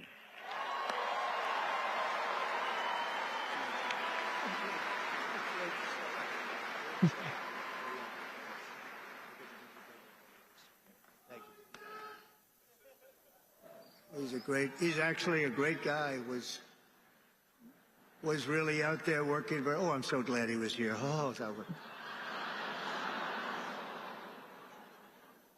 That was an amazing moment. But we want to thank him. He had a great race and did a fantastic job against like 250 million spent against him. But Texas was very special, and it will remain very special. It's doing really excellent people, great people. And the governor's doing a fantastic job in Texas. Your senator, and Dan Patrick, and everybody's doing, Attorney General. Also, I want to bring up, if I could, or just say hello to him. He's on the outskirts, because you got a lot of people in this room. You got a lot more people outside than you have in the room. The RNC chairman, Michael Watley, who was so fantastic in what he did with Laura. The two of them were so great. Where's Michael? Come on up, Michael. Come here. This guy did some job. Thank you very much. It takes 3 things to win in a battleground state. Number 1, you got to get out the vote. Number 2, you got to protect the ballot. And number 3, you have to have a great candidate who runs a great race. The people in this room helped us get out the vote. They helped us protect the ballot. We would not have been able to win all those battleground states without you. Facts. But when it comes to having a great candidate who runs a great race, there is simply nobody better ever than the 45th and now 47th President of the United States of America, Donald J. Trump.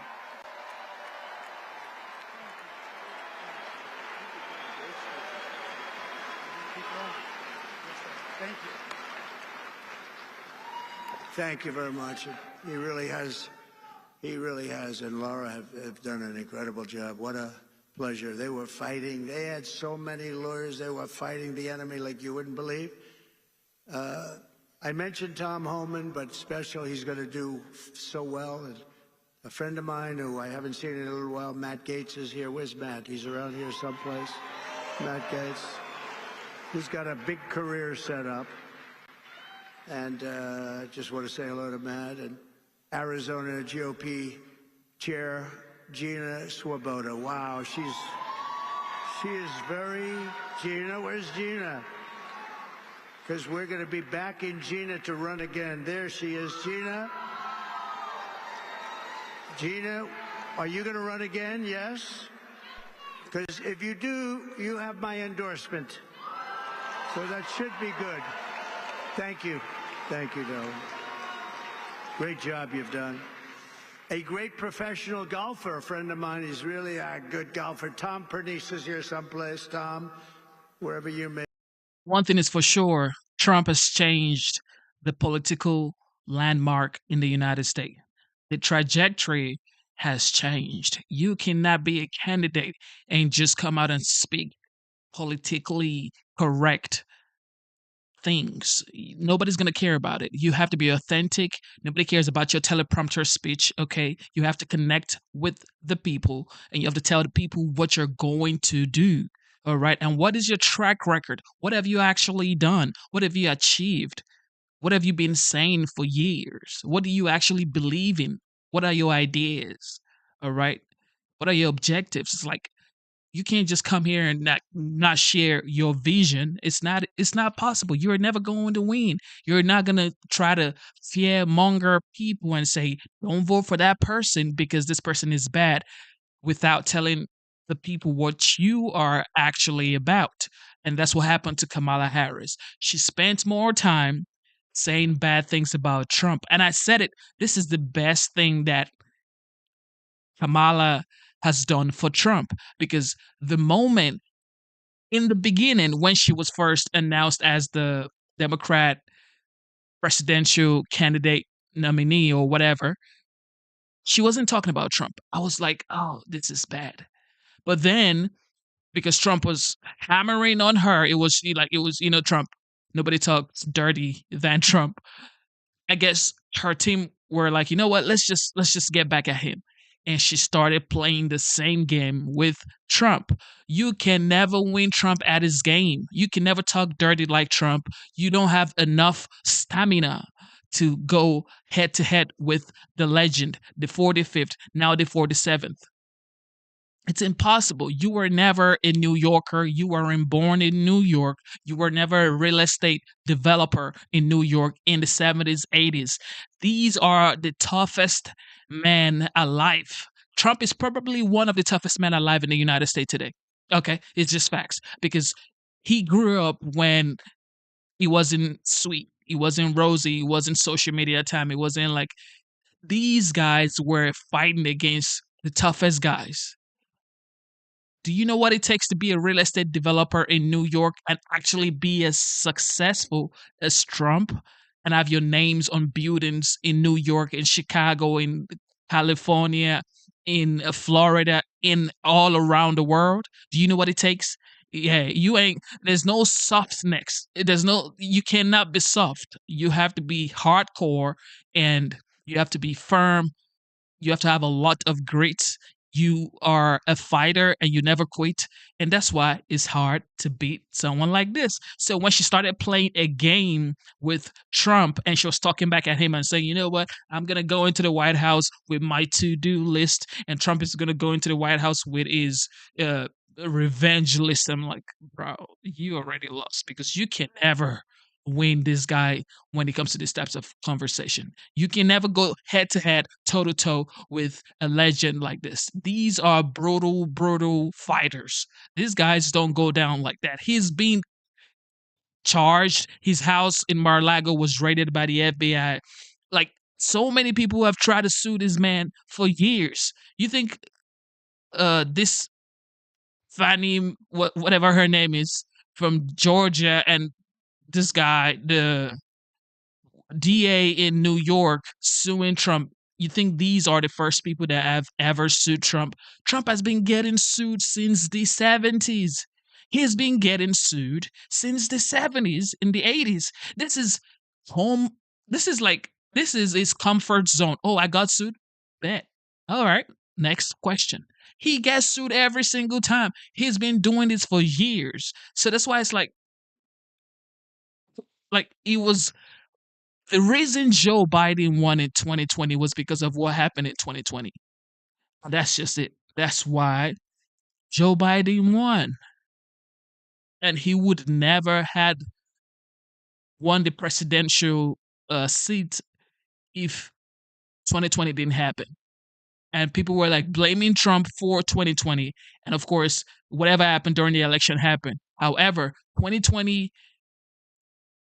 was so it was kind of confusing for a lot of people. Where like maybe Trump caused the whole situation where everybody was wearing masks and shit, but that was why the media also manipulated the whole situation and made people feel like, maybe Trump was the reason or he didn't handle it properly. And that's why Biden won. And this is my opinion. Okay, you can have your own opinion. However, it's like toe to toe, head to head, no politician in the United States can go to, I would say, to war with Trump. Nobody. Like, no one of them. He is 78 years old right now, and none of them still can. I would say in the world, like Xi Jinping, Russia's president, Kim Jong-un, Vladimir Putin, none of these guys can go head to head with these guys. Like, none of these guys can go head to head with Trump. Trump is as tough as they come, tough as a nail. He grew up in New York, y'all. Don't forget, he was born in Queens. Yeah, this ain't no soft man right here. This is tough warrior mind state. Hello, Tom. Don't play him in golf. Play him in other things, but not golf. Trish Dugan is here, who is just a fantastic. Where is Trish? She's one of my great friends. Thank you very much. Has she helped? Trish has helped us so at a level that very few people can even dream of. So I want to thank you very much. Trish Duggan, please. Thanks. Where's Trish? Thank you, Trish. I think I see Carrie Lake. Is that Carrie Lake? Yes. Hi, Carrie. Stand up, Carrie. Hi.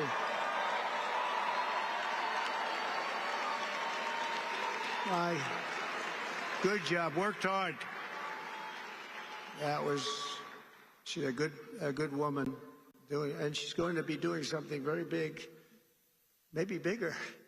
It's a big one that you have, so good luck with it. You're going to do well. You're going to turn that around like nobody ever saw before, so thank you very much for accepting it.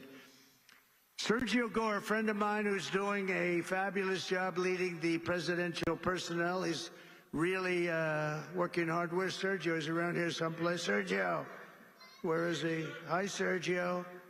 Good job you're doing. We have some big announcements over the next few days, too, big ones. A great actor has been with us for a long time when it wasn't fashionable. Rob Schneider. Rob. He was here with a few of his friends when it wasn't quite as fashionable, right, Rob? but you were here. Thank you very much. Great job you're doing, too. Karen Robeson, where is Karen? Karen is here, and she's, I hear, running for governor. She's going to be running for governor. Where's Karen? Hi, Karen. Hello, Karen. Are you running for governor? I think so, Karen, because if you do, you're going to have my support, okay? You're going to have my support. A man that is very non-controversial, a very unique, he really is a unique person, but he doesn't like controversy. His name is Steve Bannon. Has anyone ever heard of him? Where's Steve? Hello. Hi, Steve.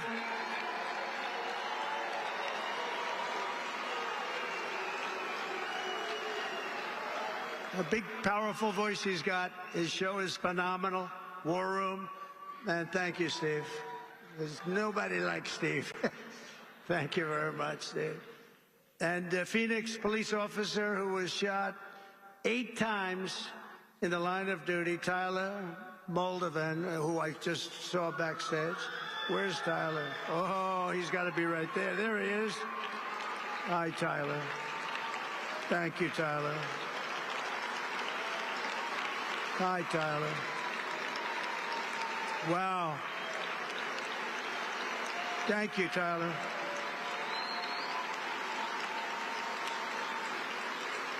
Eight times. Can you believe that? Think of that. 8 times, and he's looking great. Thank you very much. And to your family, beautiful wife. With the stroke of my pen on day 1, we're going to stop the transgender lunacy. And I will sign executive orders to end child sexual mutilation, get transgender out of the military and out of our elementary schools and middle schools and high school.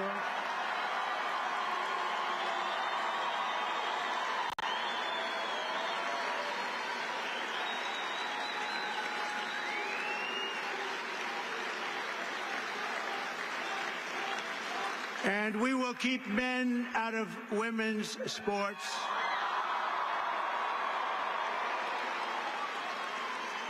And that will likewise be done on day 1. Should I do day 1, day 2, or day 3? How about day 1, right? Under the Trump administration, it will be the official policy of the United States government that there are only 2 genders, male and female.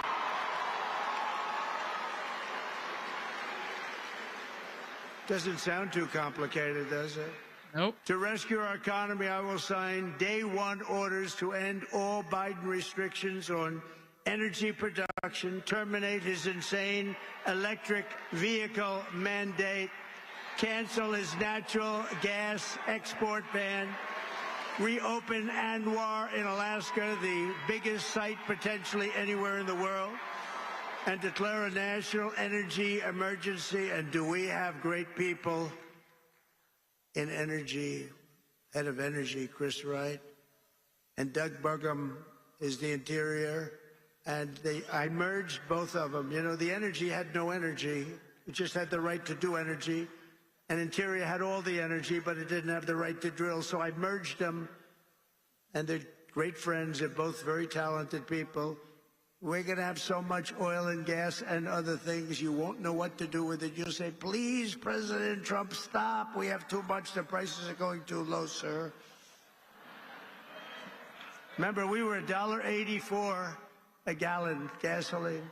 Wouldn't that be nice? I will direct every cabinet secretary to cut 10 old regulations for every new regulation, which I did last time. We'll be getting rid of a lot of... Last term, for me, we did something special. We cut more regulations by 4 times than any other president in history, and we're going to top that record. Some of those ridiculous regulations were immediately put back on, and they were just hurting our country. That's why we had the best job numbers ever, because of what we did with regulation. You know, we cut taxes more than any president in history, and we cut regulations more than any president in history. And when I asked the people that run the big companies, which is more important, cutting the taxes or cutting the regulations, every single one of them so far has said the regulations were more important for jobs and everything else. Who would think that?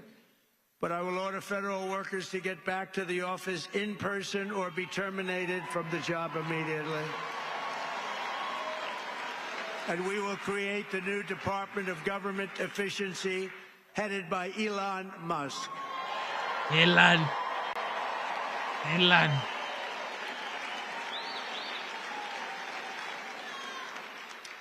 And no, he's not taking the presidency. I like having smart people. You know, they're on a new kick. Russia, Ukraine, all the different hoaxes. And the new one is, President Trump has ceded the presidency to Elon Musk. No, that's not happening. But Elon's done an amazing job. Isn't it nice to have smart people that we can rely on? Right? Don't we want that? He's done a great job. And I'll tell you, he landed that rocket a few months ago. It landed, it's coming down so fast, 17,000 miles an hour, he says, and coming down, it looks like it's getting ready. And then all of a sudden, the jets go on, it slows it down, then it's almost stopped it. And it guides it over left, right, up, high, down. I said, what the hell's going on?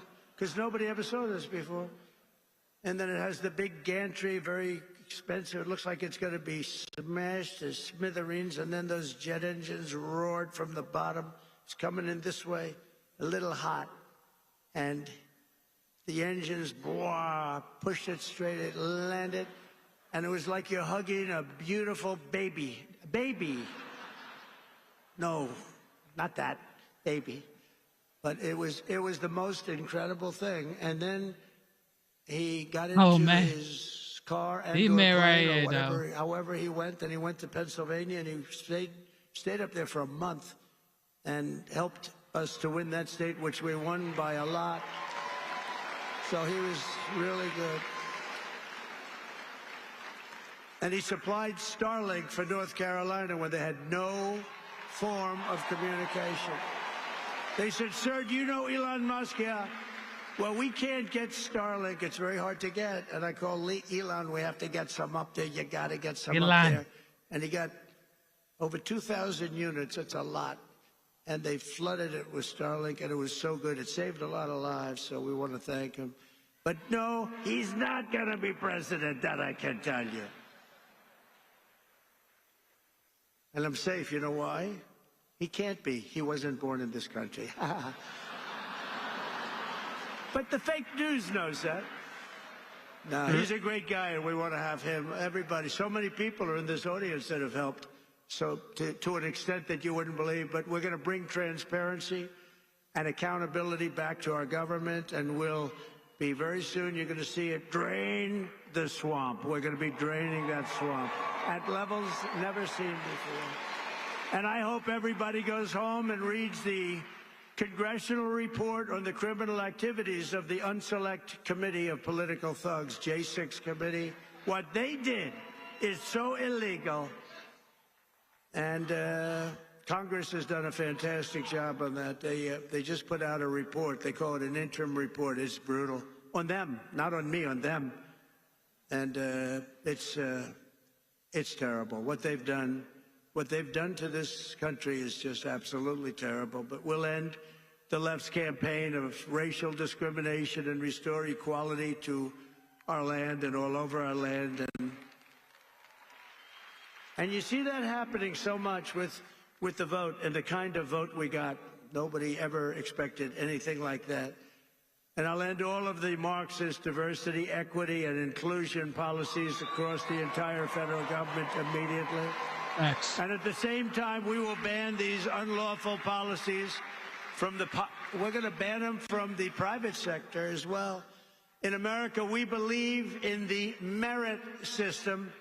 The merit system. And now, because of the major decision handed down recently by the Supreme Court, Our country has again gone back to the merit system. That's what made our country great. And I want to just thank the Supreme Court, because that took a great deal of courage for them to do that. And some people were surprised by it, but that's what made us great. Merit made us great. I will direct our military to begin construction of the great Iron Dome missile defense shield, which will be made all in the USA, much of it right here in Arizona. You know, Ronald Reagan wanted to do it many, many years ago, but they didn't really have the technology. It's lucky that he didn't, because they didn't, but they have it now. He can knock a needle out of the sky. And as Commander-in-Chief, I will restore the proud and historic names of our great military bases like Fort Bragg. We're going to get them back.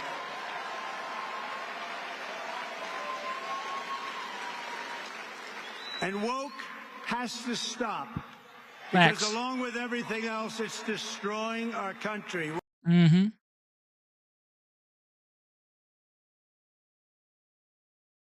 Where's the audio? But anyway, woke has to stop for sure. Fact.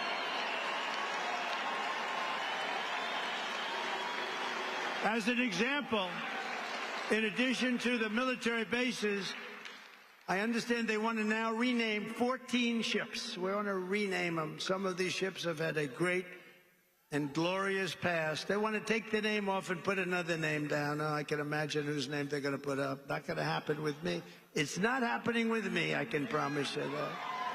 The actions I have described today are just a small preview of the common sense revolution, because that's what I call it, a common sense revolution that's coming soon to America, to a theater near you, right? But it's coming to you through your president, Donald J. Trump. The people have given us their trust, and in return, we're going to give them the best day one, the biggest first week, and the most extraordinary first 100 days of any president in American history. And in conclusion, on January 20th, the United States will turn the page forever on 4 long, horrible years of failure, incompetence, national decline, and we will inaugurate a new era of peace, prosperity, and national greatness. It's going to be national greatness. It will be something very, very special. And you could use a little of that, because you haven't seen any of it in 4 years. What's happened to our country is so sad. We're going to cut your taxes, end inflation, slash your prices, raise your wages, and bring thousands of factories roaring back to America and right back here to Arizona. Because when I agreed to do this, and I had to do it for Charlie, because he's special, but I said, Charlie, I'll do it, but this has to be also a real tribute to Arizona, because they gave us such a big win. And I said, I'll get in my plane at 4:45 in the morning, and I'll fly here, but we have to really acknowledge and take care of the people of Arizona, because you were fantastic. And I just want to thank you for that big win. Not an easy win. And we're going to build American, we're going to buy American, and we will hire American. I will end the war in Ukraine. I will stop the chaos in the Middle East, and I will prevent, I promise, World War III. And we're very close to World War III. We will crush violent crime. We're going to stop violent crime. We're going to have to be tough. Please get ready. You're going to have to be tough. We can't let this happen. Our cities are crumbling. And give our police the support, protection, resources, and respect they so dearly deserve.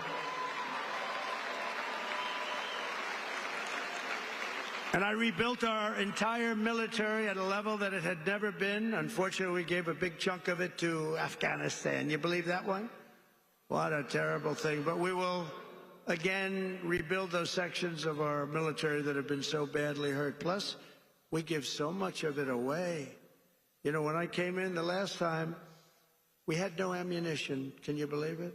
I was greeted with a general, sir, we're very low, almost no ammunition. I said, keep it quiet. Let's not let the enemy know that. That doesn't sound too good. Steve Bannon would say that's not a good thing. No ammunition is not good, right, Steve? And I built so much ammunition so fast, nobody's ever seen anything like it. We give a lot of our ammunition away, as you know. And we have to take care of ourselves. We have to protect ourselves. And we have to make our country great. We just can't keep doing what we're doing. Especially when these wars never had to start. They never had to start. We will rebuild our once great cities, including our capital in Washington, D.C., making them safe, clean, and beautiful again, and we'll do it quickly. We'll teach our children to love our country, to honor our history, and to always respect our great American flag. We will get critical race theory and transgender insanity the hell out of our schools, and we're going to get it out of our schools very fast. I will defend religious liberty, I will restore free speech, and I will defend the right to keep and bear arms. And after years of building up foreign nations, defending foreign borders, and protecting foreign lands, we are finally going to build up our country, defend our borders, and protect our citizens. We're going to protect our citizens. And we will stop illegal immigration once and for all. It's going to stop. You're not going to have an invasion of our country any longer. That will stop in just a few very short weeks. We will not be occupied. We will not be overrun. We will not be conquered. We will be a free and proud nation again, a nation led by competent people, a nation that we can be proud of. We're going to be so proud of our nation. We already are. It's already happened. Remember what I said. There's new light all over the world, not just here. All over the world. Everyone will prosper. Every family will thrive.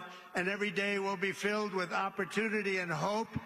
And will be filled with a thing called the American dream. You could have the American dream back. For the past 9 years, you and I fought side by side against the most sinister and corrupt forces on earth. And in our magnificent victory on November 5th, you showed them once and for all that this nation does not belong to them. This nation belongs to you. That's what happened. It was hardworking patriots like you who built this country. And in 2024, it was hardworking patriots like you who turned out and voted and saved our country. That's what happened. After all we have been through together, we now stand on the verge of the 4 greatest years in American history. We're going to make these the 4 greatest years in the history of our country. With your help, we will restore America's promise. We will rebuild the nation that we love, and we will do it very, very fast. That's what we want. We are one people, one family, and one glorious nation under God. We will never give in. We will never give up. We will never back down, and we will never, ever, ever, ever surrender.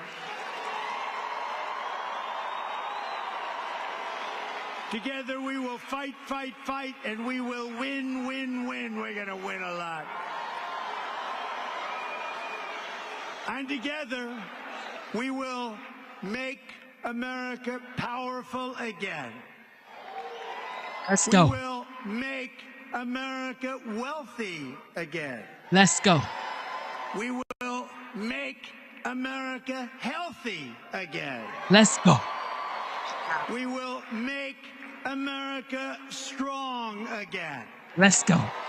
We will make America proud again. Let's go. We will make America safe again. Let's go.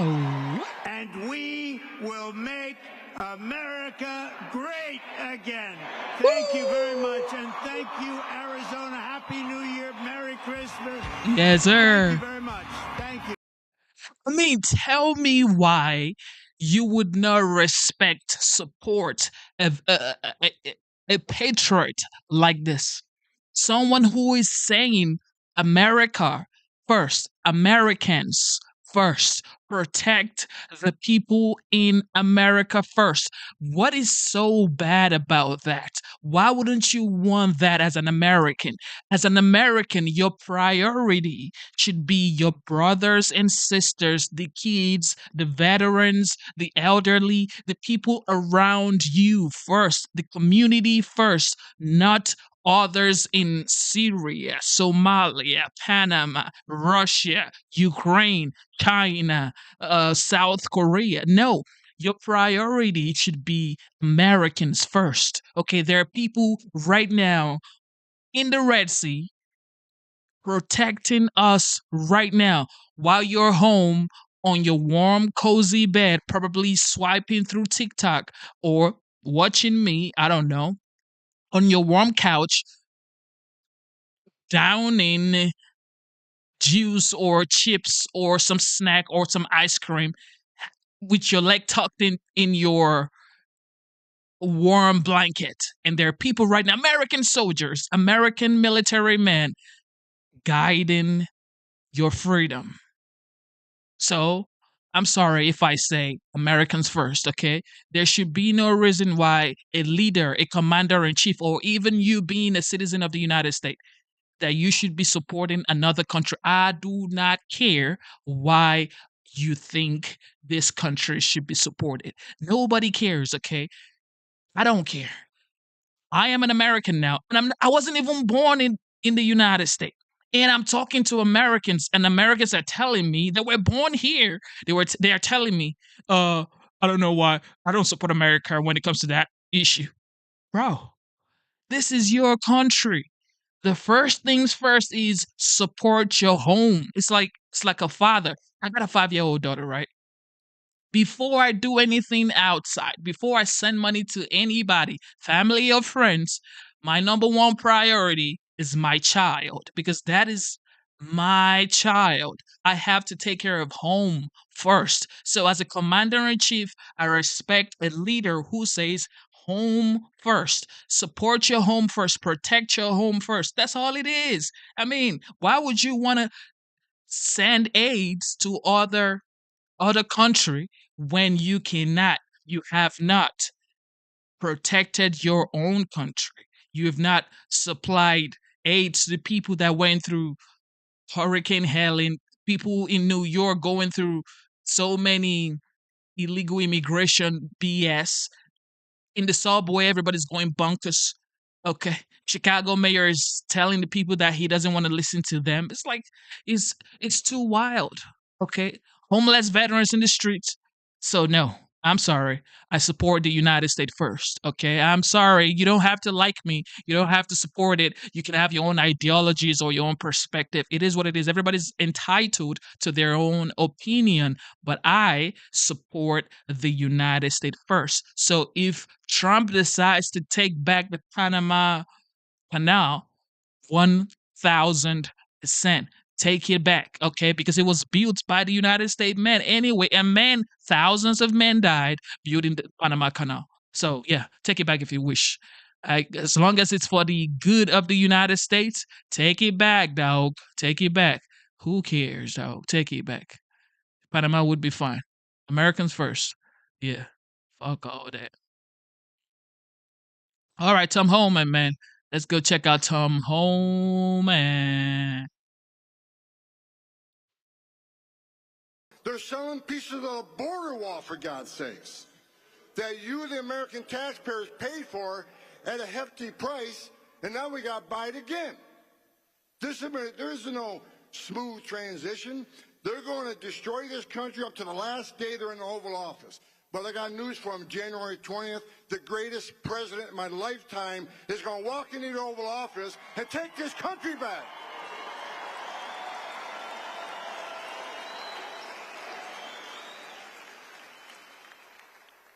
President Trump called. Oh, some Homan's face. People say his face looks like the border wall. He ain't playing around. I said, absolutely. I'm back.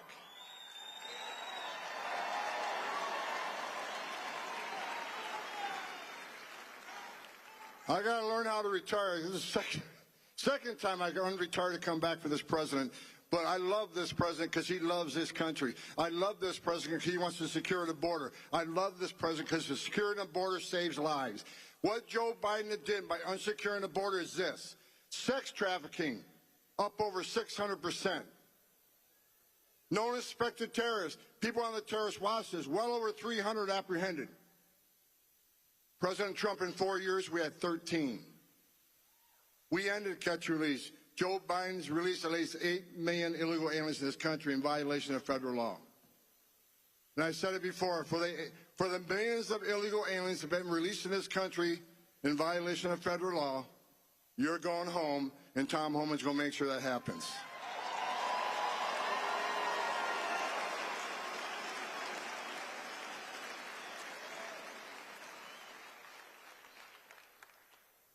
Think about this for a moment, what they did. They created the biggest national security vulnerability this nation's ever seen.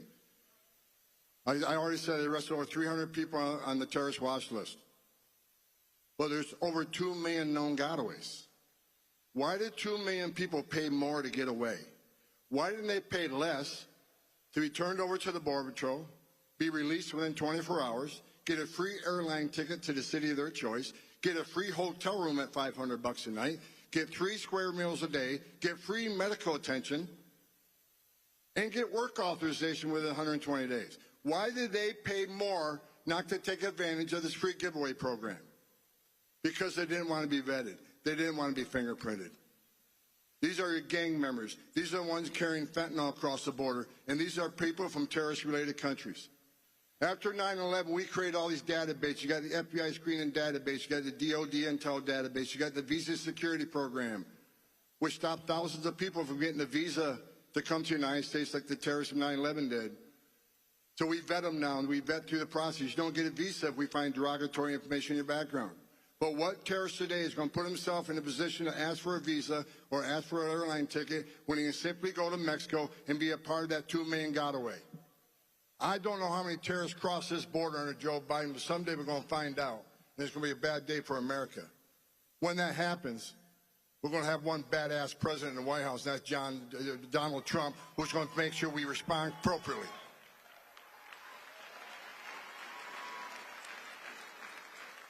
People always ask me why I take this so seriously, and people say, He ain't playing around. I'm home. why do I care? I care because I stood in the back of a tractor trailer with 19 dead aliens that suffocated and baked to death, including a 5-year-old little boy that died in his father's arms. Throughout my career, I've seen tragedies, held dying children. I've seen dead aliens on the trail.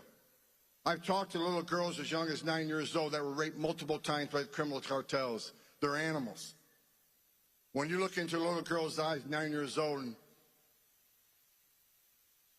who had adults take everything innocent and pure from her, you look in those eyes, and those eyes have no life in them. Her life will never be the same. That's what pisses me off, because President Trump had us locked down.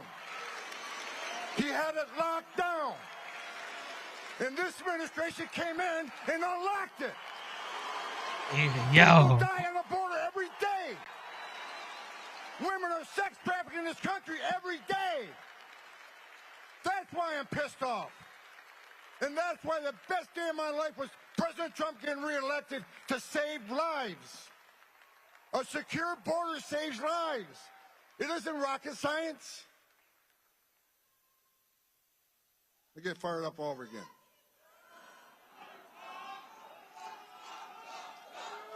You Trump, Trump, Trump.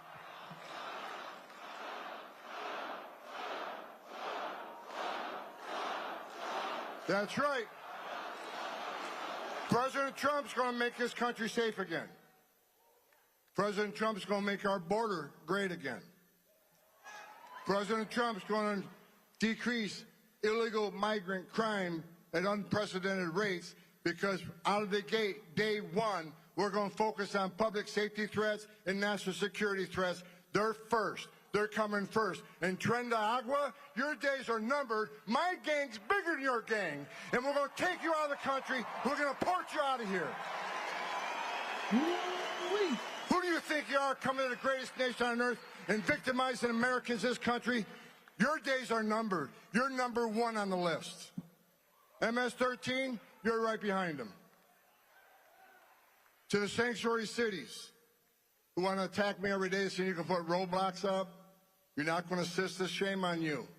Shame on any elected representative, any congressman, council person, any mayor, any governor who don't want to remove public safety threats from your community, and they're here illegally. That is your number one responsibility, is protect your communities. So if you're not going to do it, President Trump and ICE will.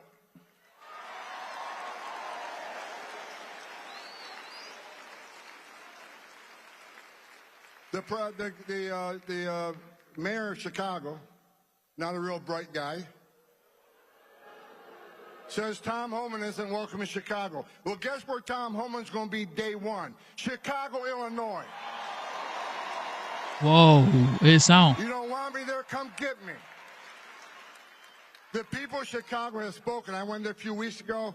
The black community's upset. The whole community's upset because violent crime is up. And millions of dollars in public services are being given to people who are not supposed to be here. Meanwhile, the tax-paying community that is in a bad way because the Biden administration's economic plans, they're getting robbed every day by giving millions of dollars to people that aren't supposed to be here. That's not the way it's supposed to be, folks. It's not okay to be in this country illegally. It's not okay to enter this country illegally. It's a crime to enter this country illegally.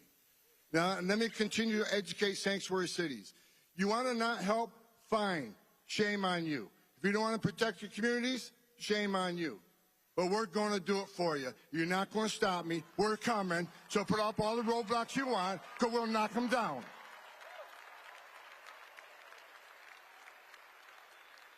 And don't cross that line. People say, Homan threatened to prosecute everybody in the world. I'm not threatening to prosecute anybody. What I'm saying is there's a line. You don't want to help, that's fine. Well, there's two statutes you need to be familiar with. One's 8 U.S.C. 1324 III. If you knowingly impede, if you knowingly harbor and conceal an illegal alien from ICE, that is a felony, and there will be consequences. Now, let me make it clear. This man is not playing around, and it's going to Chicago, Illinois first.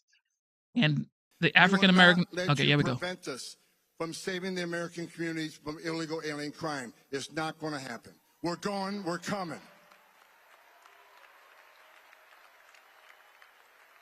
So even though I say we're going to prioritize criminal threats and national security threats out of the gate, that's a fact.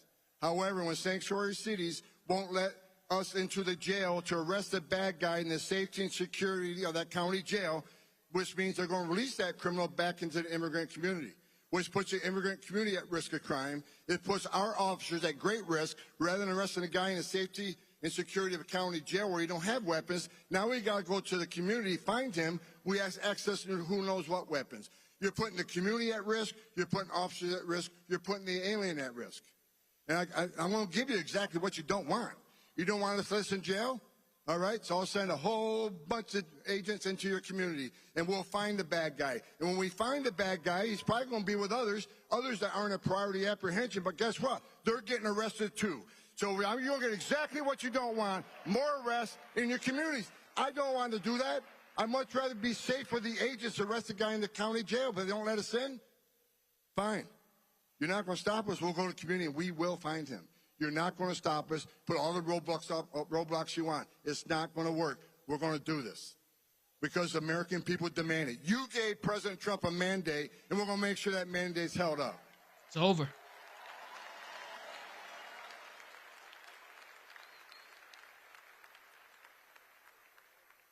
President Trump's backstage.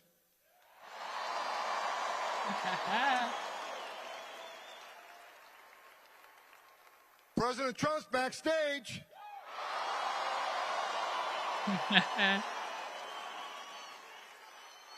And let me say, I want to say one thing in closing.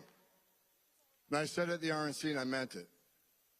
The criminal cartels in Mexico have killed more Americans than every terrorist organization in the world combined.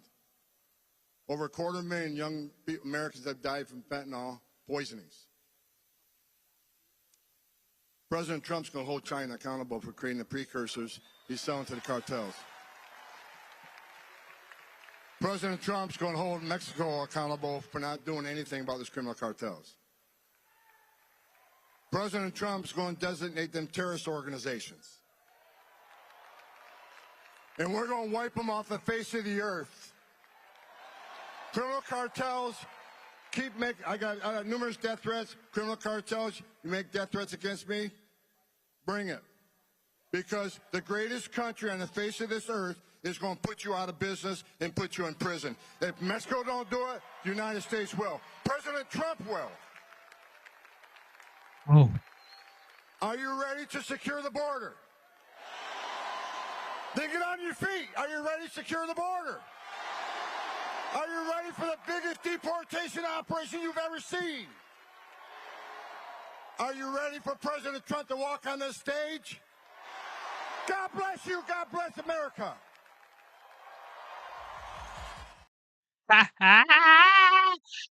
It's on, y'all.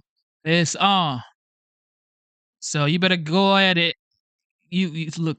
This is what I always say. There are people who've been here for what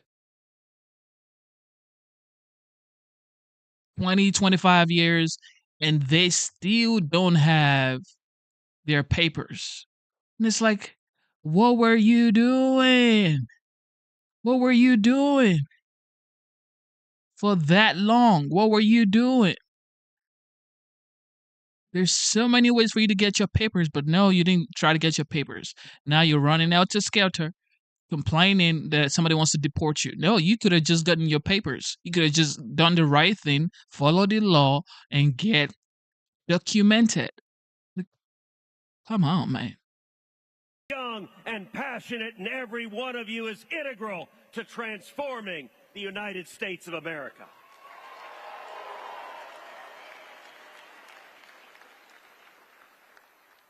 The Washington swamp is terrified of you. Chuck Schumer and Nancy Pelosi and Kamala Harris are terrified of you.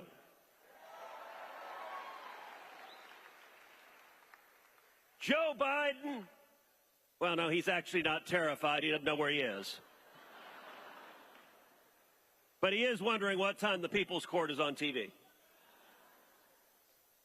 If you look at what happened in November, the results of the election were clear and unequivocal. 7 battleground states across America. We won all 7.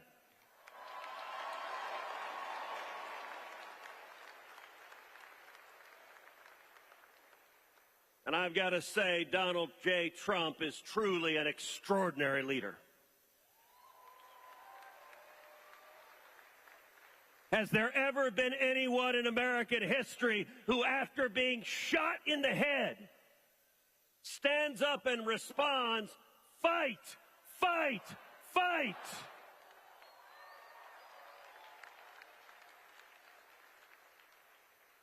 The American people have given us the White House. They've given us the House. They've given us the Senate. Now, it's time for us to deliver. We have work to do to deliver on our promises, so a year from now, 2 years from now, 4 years from now, the American people can say they did exactly what they said they would do.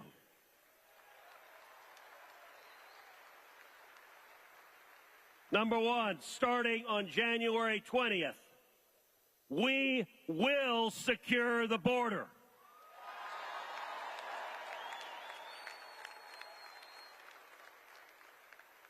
Catch and release ends on January 20th.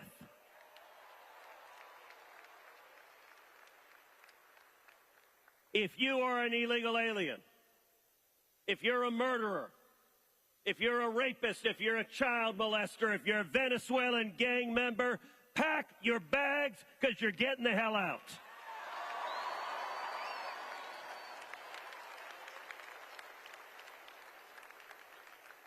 And I'm here to tell you that's not going to take a year. It's not going to take 6 months. We are going to see the numbers of illegal immigration plummet, and they are going to plummet in January and February of this year.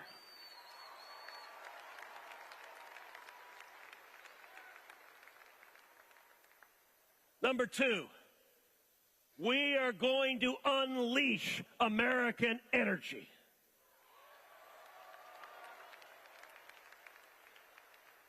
America is the world's energy superpower, the #1 producer of oil in the world, the #1 producer of natural gas in the world, and America will be energy dominant.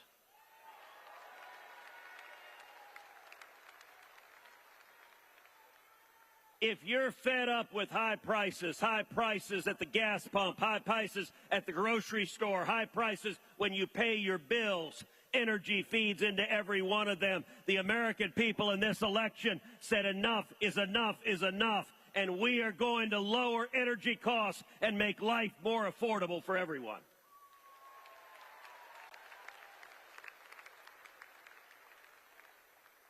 Number three, we are going to unleash small business. The regulators descending from Washington, we are going to repeal the rules they're using to kill small businesses. And I'll tell you what, we are also going to unleash crypto.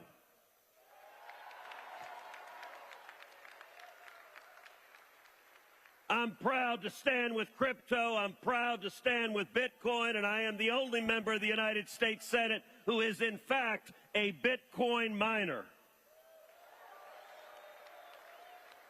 I've got 3 miners hashing in West Texas right now, and it is beautiful. And let me say to all of crypto and all of Bitcoin, come to Texas. Texas is the oasis for Bitcoin. Number 4, we will restore integrity to the Department of Justice and the FBI.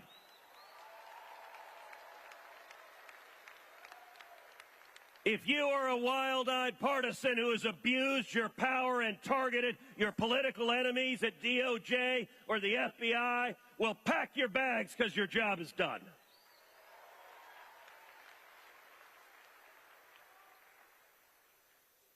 And that means, number 5, we will enforce the law, especially against universities across this country.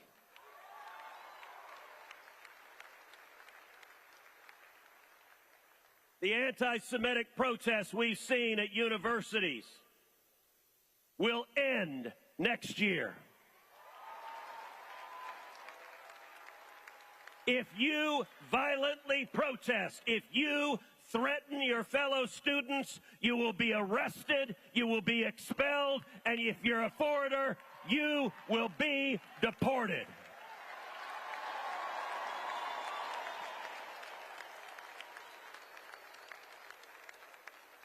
And we're going to see the Department of Justice and the FBI follow the money, go after the money, cut off the money. We're going to see universities that tolerate anti-Semitism having their federal funds cut off.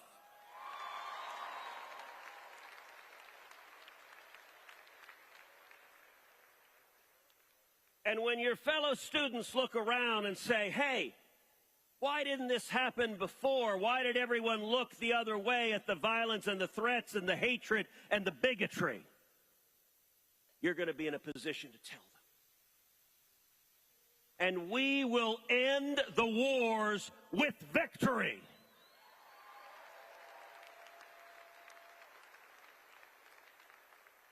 The war in Ukraine will end this next year, and Vladimir Putin will lose.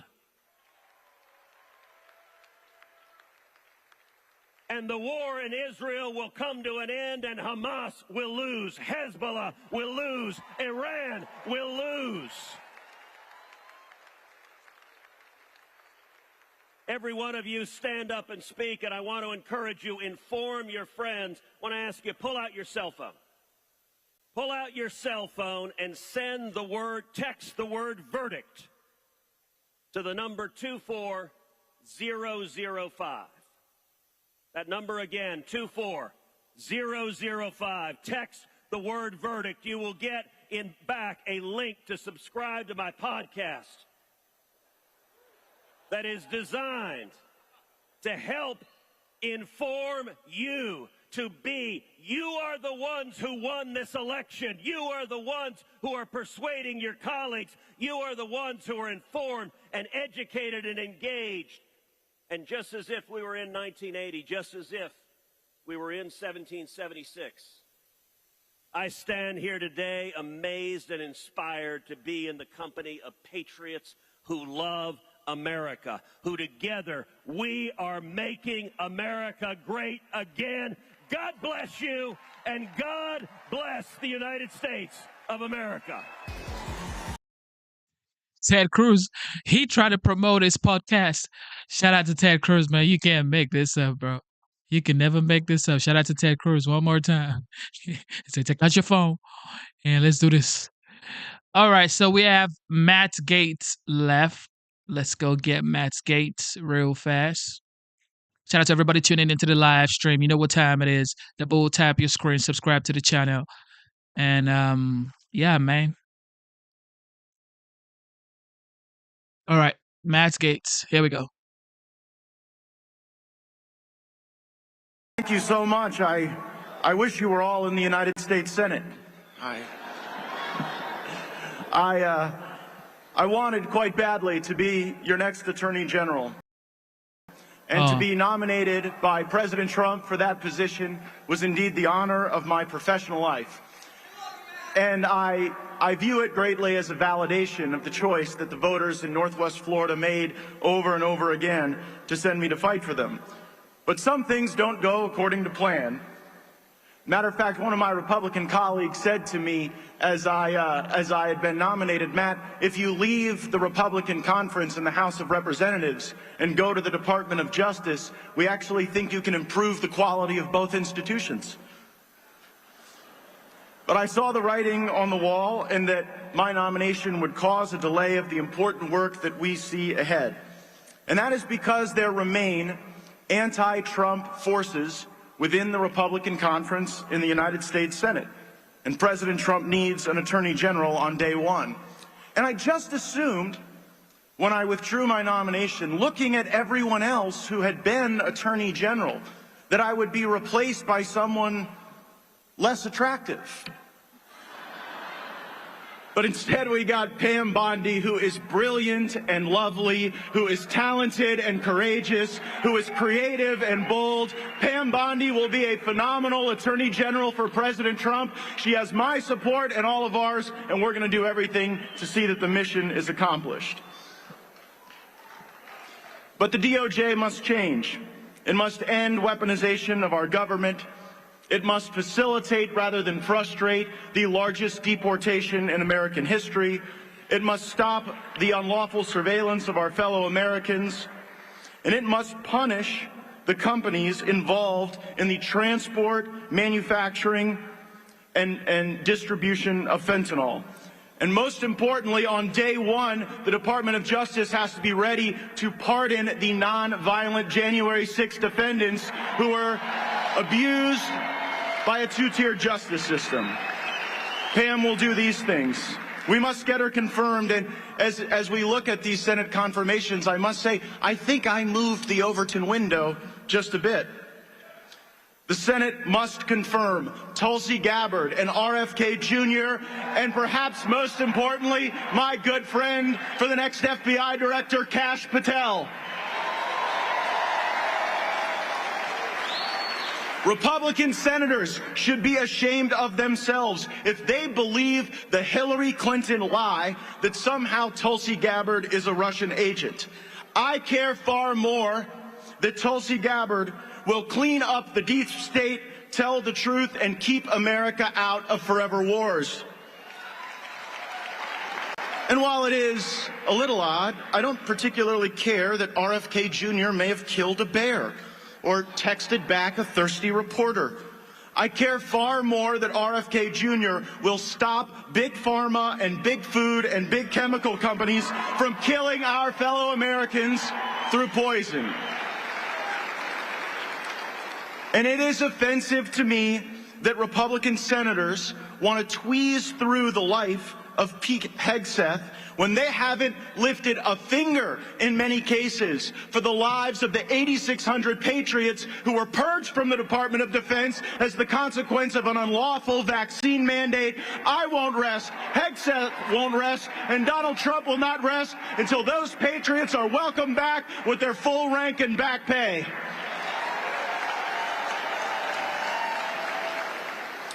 Republican senators, we, the voters of this movement, will not accept the answer that you voted for Joe Biden's nominees, like Lloyd Austin, but refused Trump's.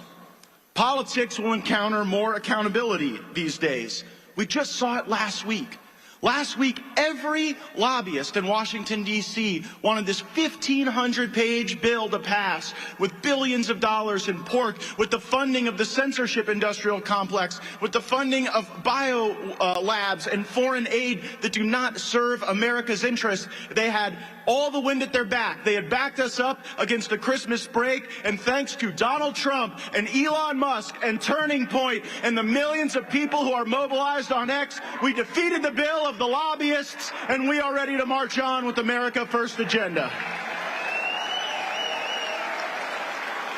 And the Democrats, they just don't get it. They continue to criticize Elon Musk as if he is acting in self-interest, when we all see that Elon is acting alongside President Trump in the national interest. And we have something now that we've never had before. We have the ability to lash the resources that Elon is committed to with the energy and the mobilization and the infrastructure built by Charlie Kirk and animated by Turning Point patriots in chapters all over America.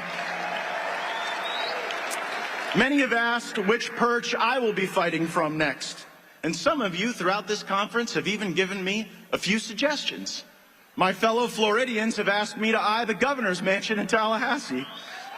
Maybe special counsel to go after the insider trading for my former colleagues in Congress. It seems I may not have had enough support in the United States Senate. Maybe I'll just run for Marco Rubio's vacant seat in the United States Senate and join some of those folks. And my friend Steve Bannon and others have suggested that I return to the House of Representatives on January 3rd, but I would remind Steve, when he got out of prison, he didn't punch a guard on the way out. For the moment, I'll enjoy being one of you. It was James Madison who said that the most powerful position in America would not be congressman or senator or even president, but that of citizen, because we put such an obligation on the citizenry to ignite the patriotism that the country needs. President Trump will need warriors at every level of government, local, state, and federal. Oh, what just happened right there? Was that everything? I don't think so. All right, let's go. Before, we have the ability to lash the resources that Elon is committed to with the energy and the mobilization and the infrastructure built by Charlie Kirk and animated by Turning Point patriots in chapters all over America.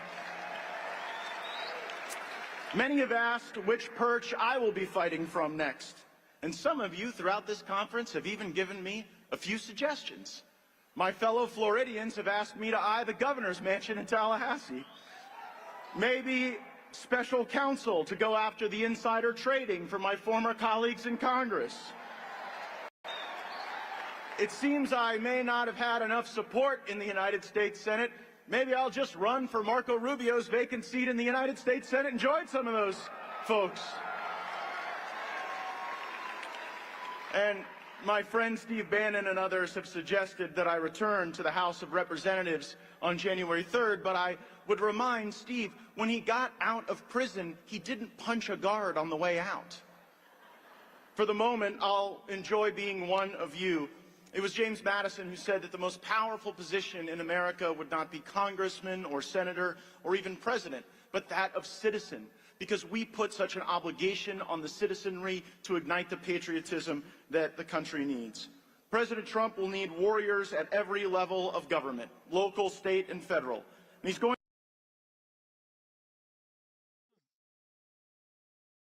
I see. That's what happened. limit the repression of our reach and our discussion. We have to go and remediate the censorship that they've already done to One America News and to so many other entities that deserve to be a part of what we are building and what we are doing. Last night on Saturday Night Live, they made a little joke at my expense. Martin Short, in his opening monologue, said, "Oh yeah, I have to hurry up because Matt Gaetz is my Uber driver out back." And I got to thinking about that. Think about being so disconnected that you would sit there with the Hollywood elites while trashing the people who drive Uber and actually work for a living every day. Fact. So Fact. this is a movement for winners. The greatest one will be taking this stage in just moments. And from the bottom of my heart, thank you to everyone out there who knocked on the doors in the swing states, who registered the voters, who chased the ballots, who made the calls on Election Day. You deserved this victory. You earned this victory. You fought for it. And now it is time to get up, stand up, join together, and to fight for this country we love. Thank you all so much. Yes, sir. Matt Gaetz, I hope he finds his footing in the future. And yeah, he's a good guy, regardless of what anybody want to say about him. People would. This is the thing. Like people would always have something to say about you, as long as you're doing something, as long as you're being successful at something, as long as you're fighting for a cause. Then people would always have something to say about you. Most people that have something to say about you, they don't believe in anything. They're just trying to just project on you. Don't even mind them. Just keep doing what you're doing. Focus on yourself. Try to get better every day. That's it. Thank you for tuning in. Double tap your screen. Let's get it. Welcome back. Now to China. At least 17 U.S. military bases near Chinese-owned farmland reportedly seeing a surge in drone activity and sightings in recent weeks. The sightings happening near bases in Hawaii and installations in Utah, California, Maine, and Florida. House Foreign Affairs Committee Chairman Michael McCaul has been warning about the drones in focus these last couple of weeks. He says they're from China.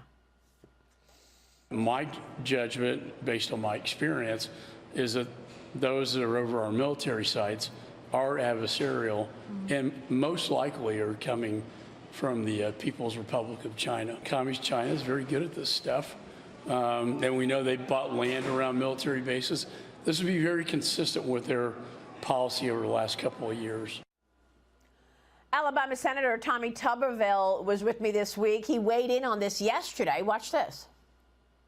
Are we buying drones still from DJI, a Chinese drone maker? Oh, we're buying drones from China. There's no doubt about that. I talked to a drone maker the other day, and basically I said, why are we buying drones from China? They have better technology, Maria, than what we have that handles a lot of the technology parts, like that works with different type of materials, different type of plastics. They make them cheaper, but they make them better. Our technology is way, way behind, and I guess that's the reason we're buying them from them. But again, that's something else that needs to be discussed with armed services, both the House and the Senate. Joining me now is the Gatestone Institute Senior Fellow. He is author of Plan Red, China's Project to Destroy America. Gordon Chang back with us.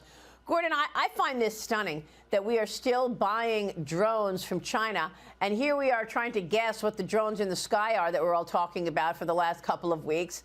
My guess is, and I've been saying this, that it is communist China. Your reaction?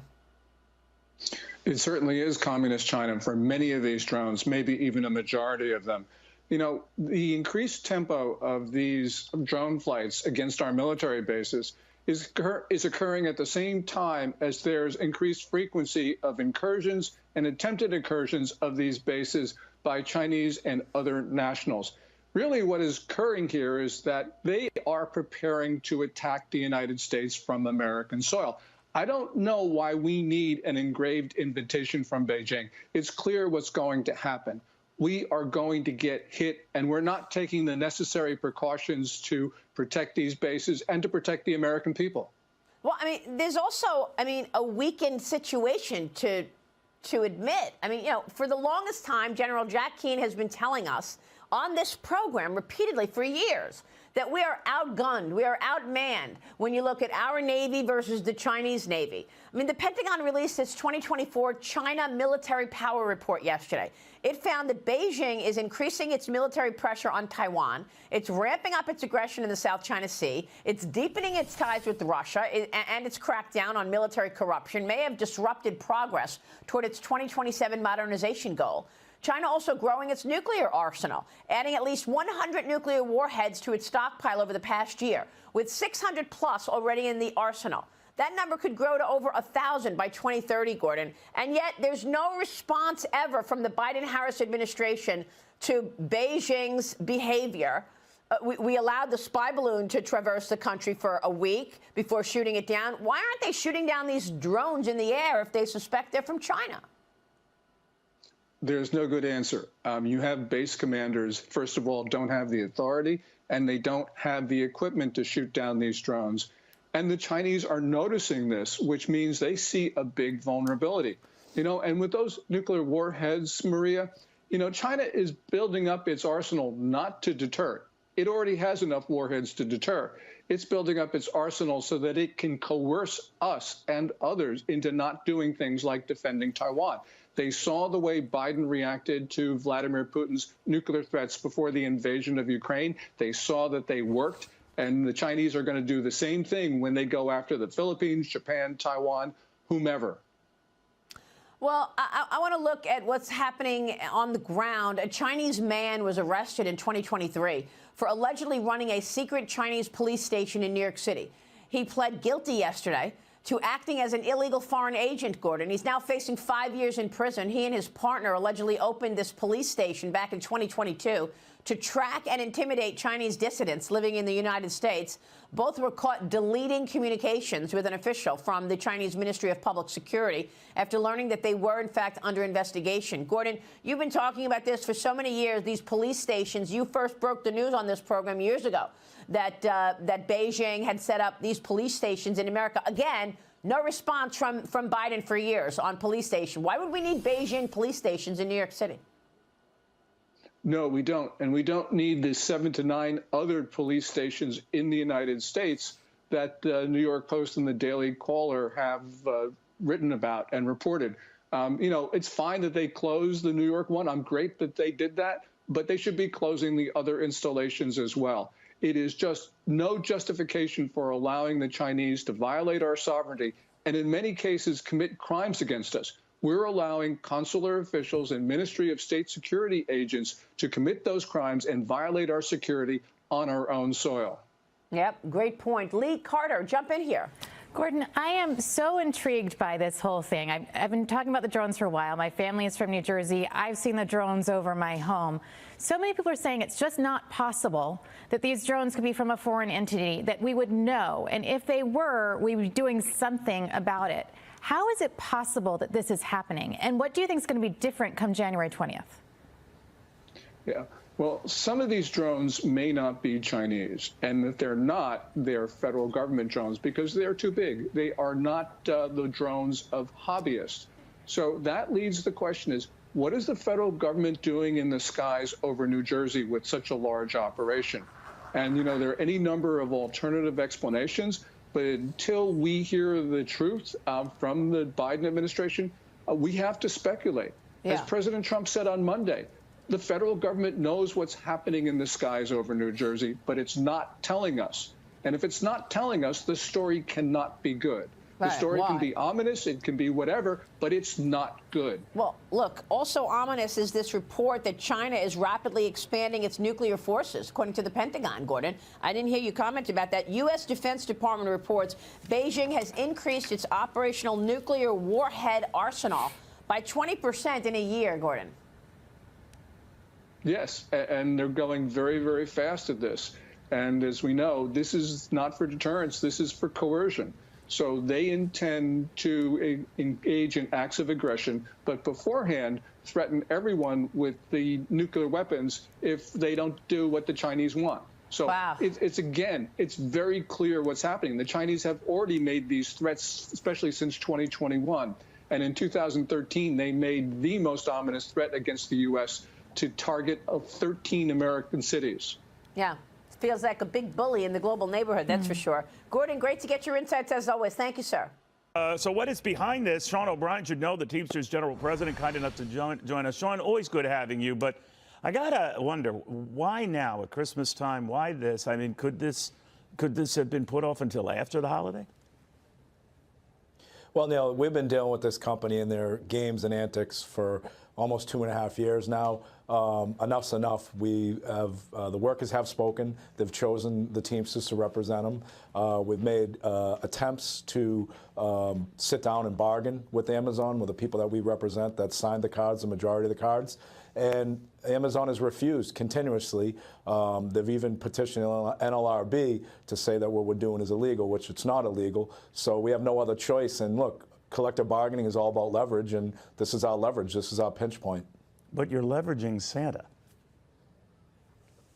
Yeah, well, you know, Santa would be disgusted in the behavior that Amazon has been engaging in over the last several years. They don't respect their workers. They don't respect who makes them the success they are, and we're going to hold them accountable. They're among the highest. I understand some of these these differences, John, but they're among the highest retail workers in the country. Now, there are beefs here. I understand some of these beefs. But again, I'm going back to the timing of this, and a lot of Amazon customers who aren't really knee-deep in the weeds on what these contract issues are. But again, it is Christmas. And again, a good many Americans will see their presents delayed if their presents get there at all.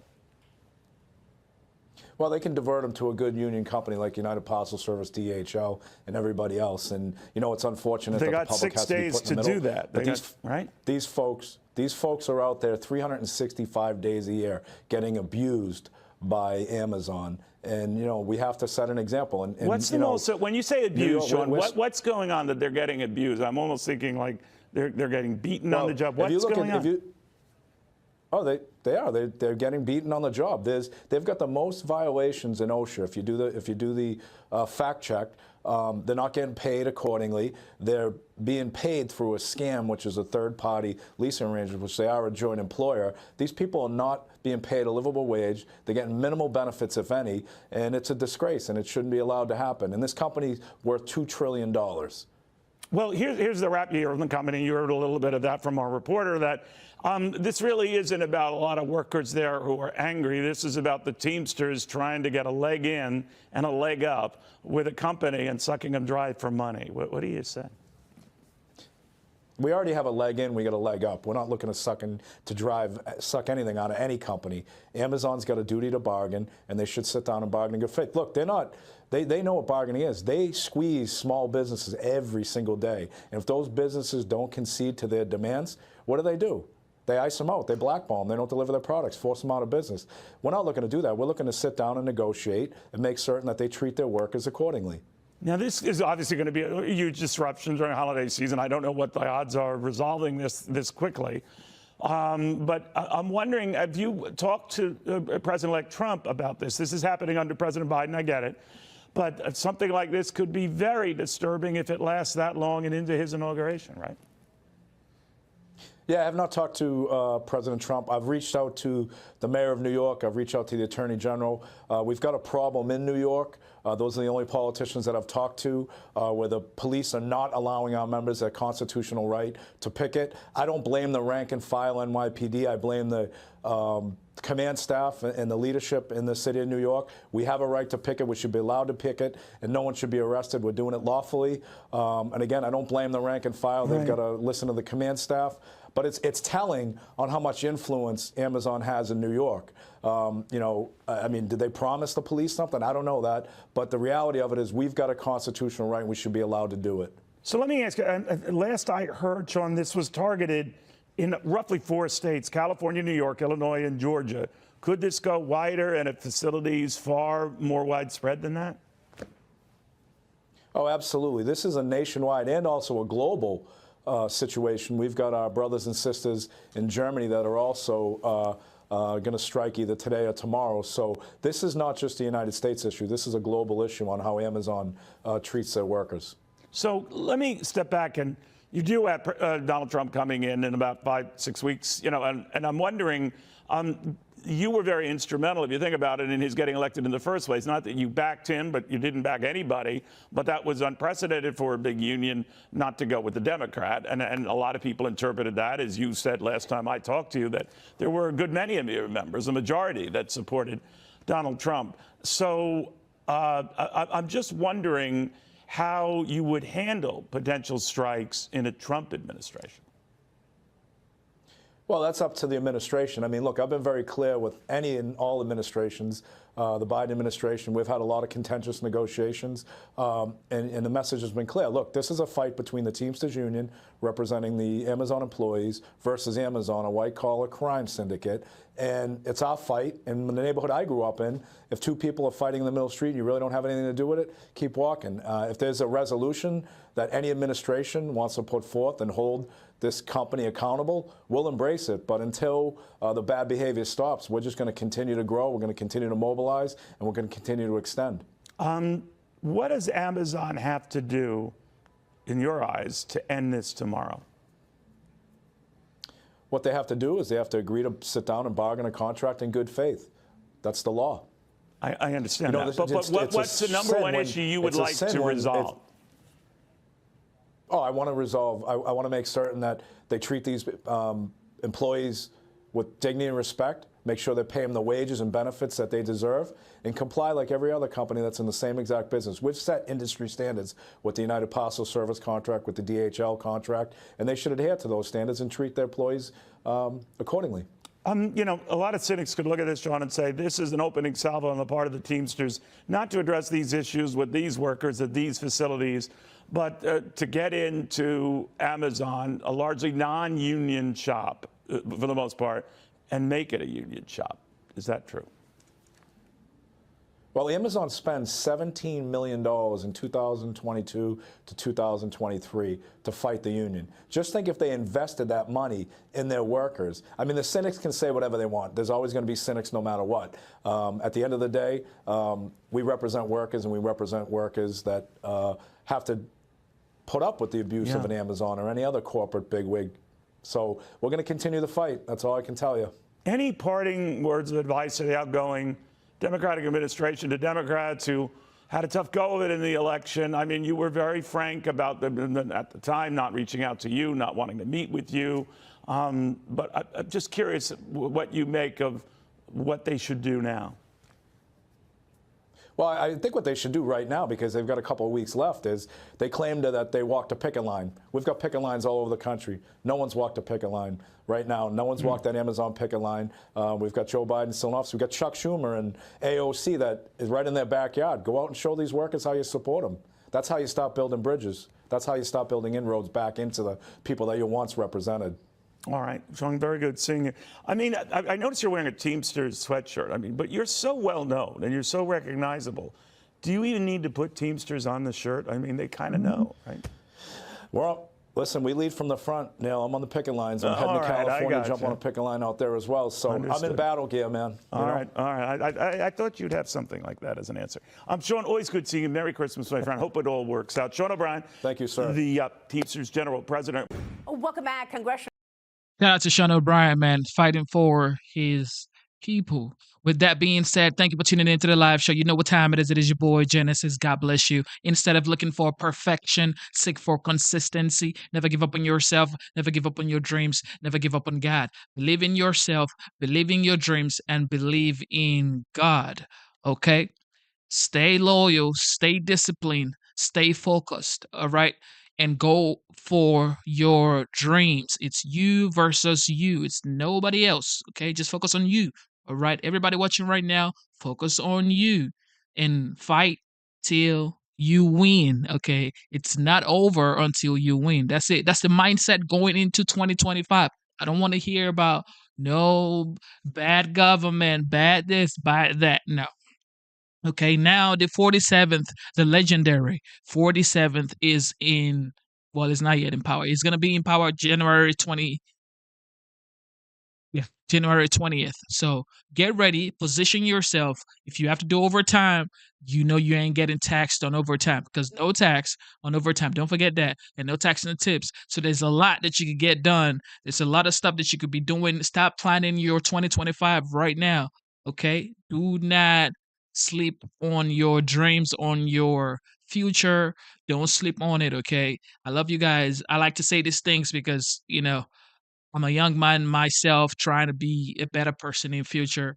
I'm not trying to teach you guys how to live your life. I'm just saying this is my opinion. I believe that if you focus on yourself, focus on your family, and if you have kids, men, take care of your kids, okay?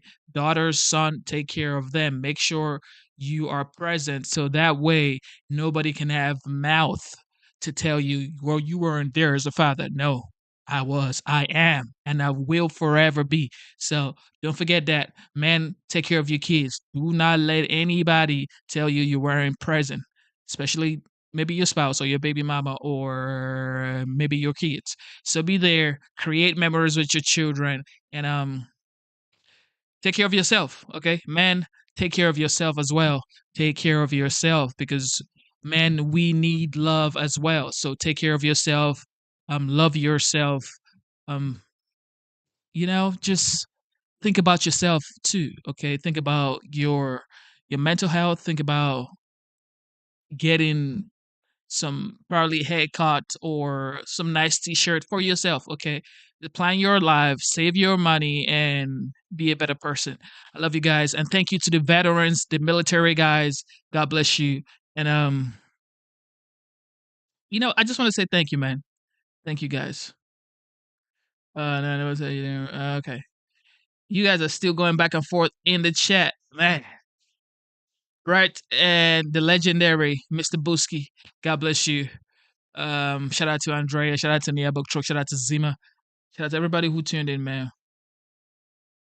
And look, I love you guys. Thank you. Thank you. Thank you. Thank you. Thank you. Thank you. Thank you. Thank you. All right. We are brothers and sisters up here. It don't matter what you're saying or who you support. You don't support Trump, you support Trump. You support Kamala, you don't support Kamala. As long as you are American, we are all Americans. Forget all of that division. You could argue, you could go back and forth. Oh, what did this person do? This person was total BS. This person's ideologies are just whack. Oh, this person's administration was total trash. You can say all of that stuff, but at the end, we are Americans and we support America first. So I'm sure that's the case. So it is what it is, man. It is what it is. Thank you all. Thank you, thank you, thank you, thank you, thank you. And if you haven't subscribed to the channel, subscribe to the channel. Double tap your screen, and God bless you all, man. Thank you, thank you. Today's Monday.